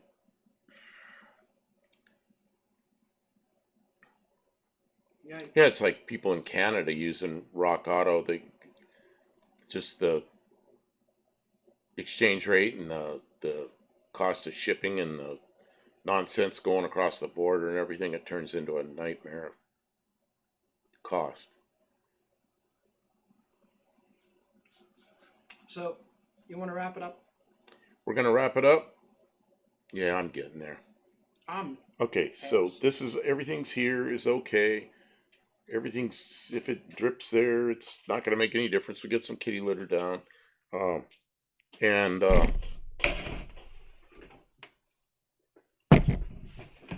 here's your radio.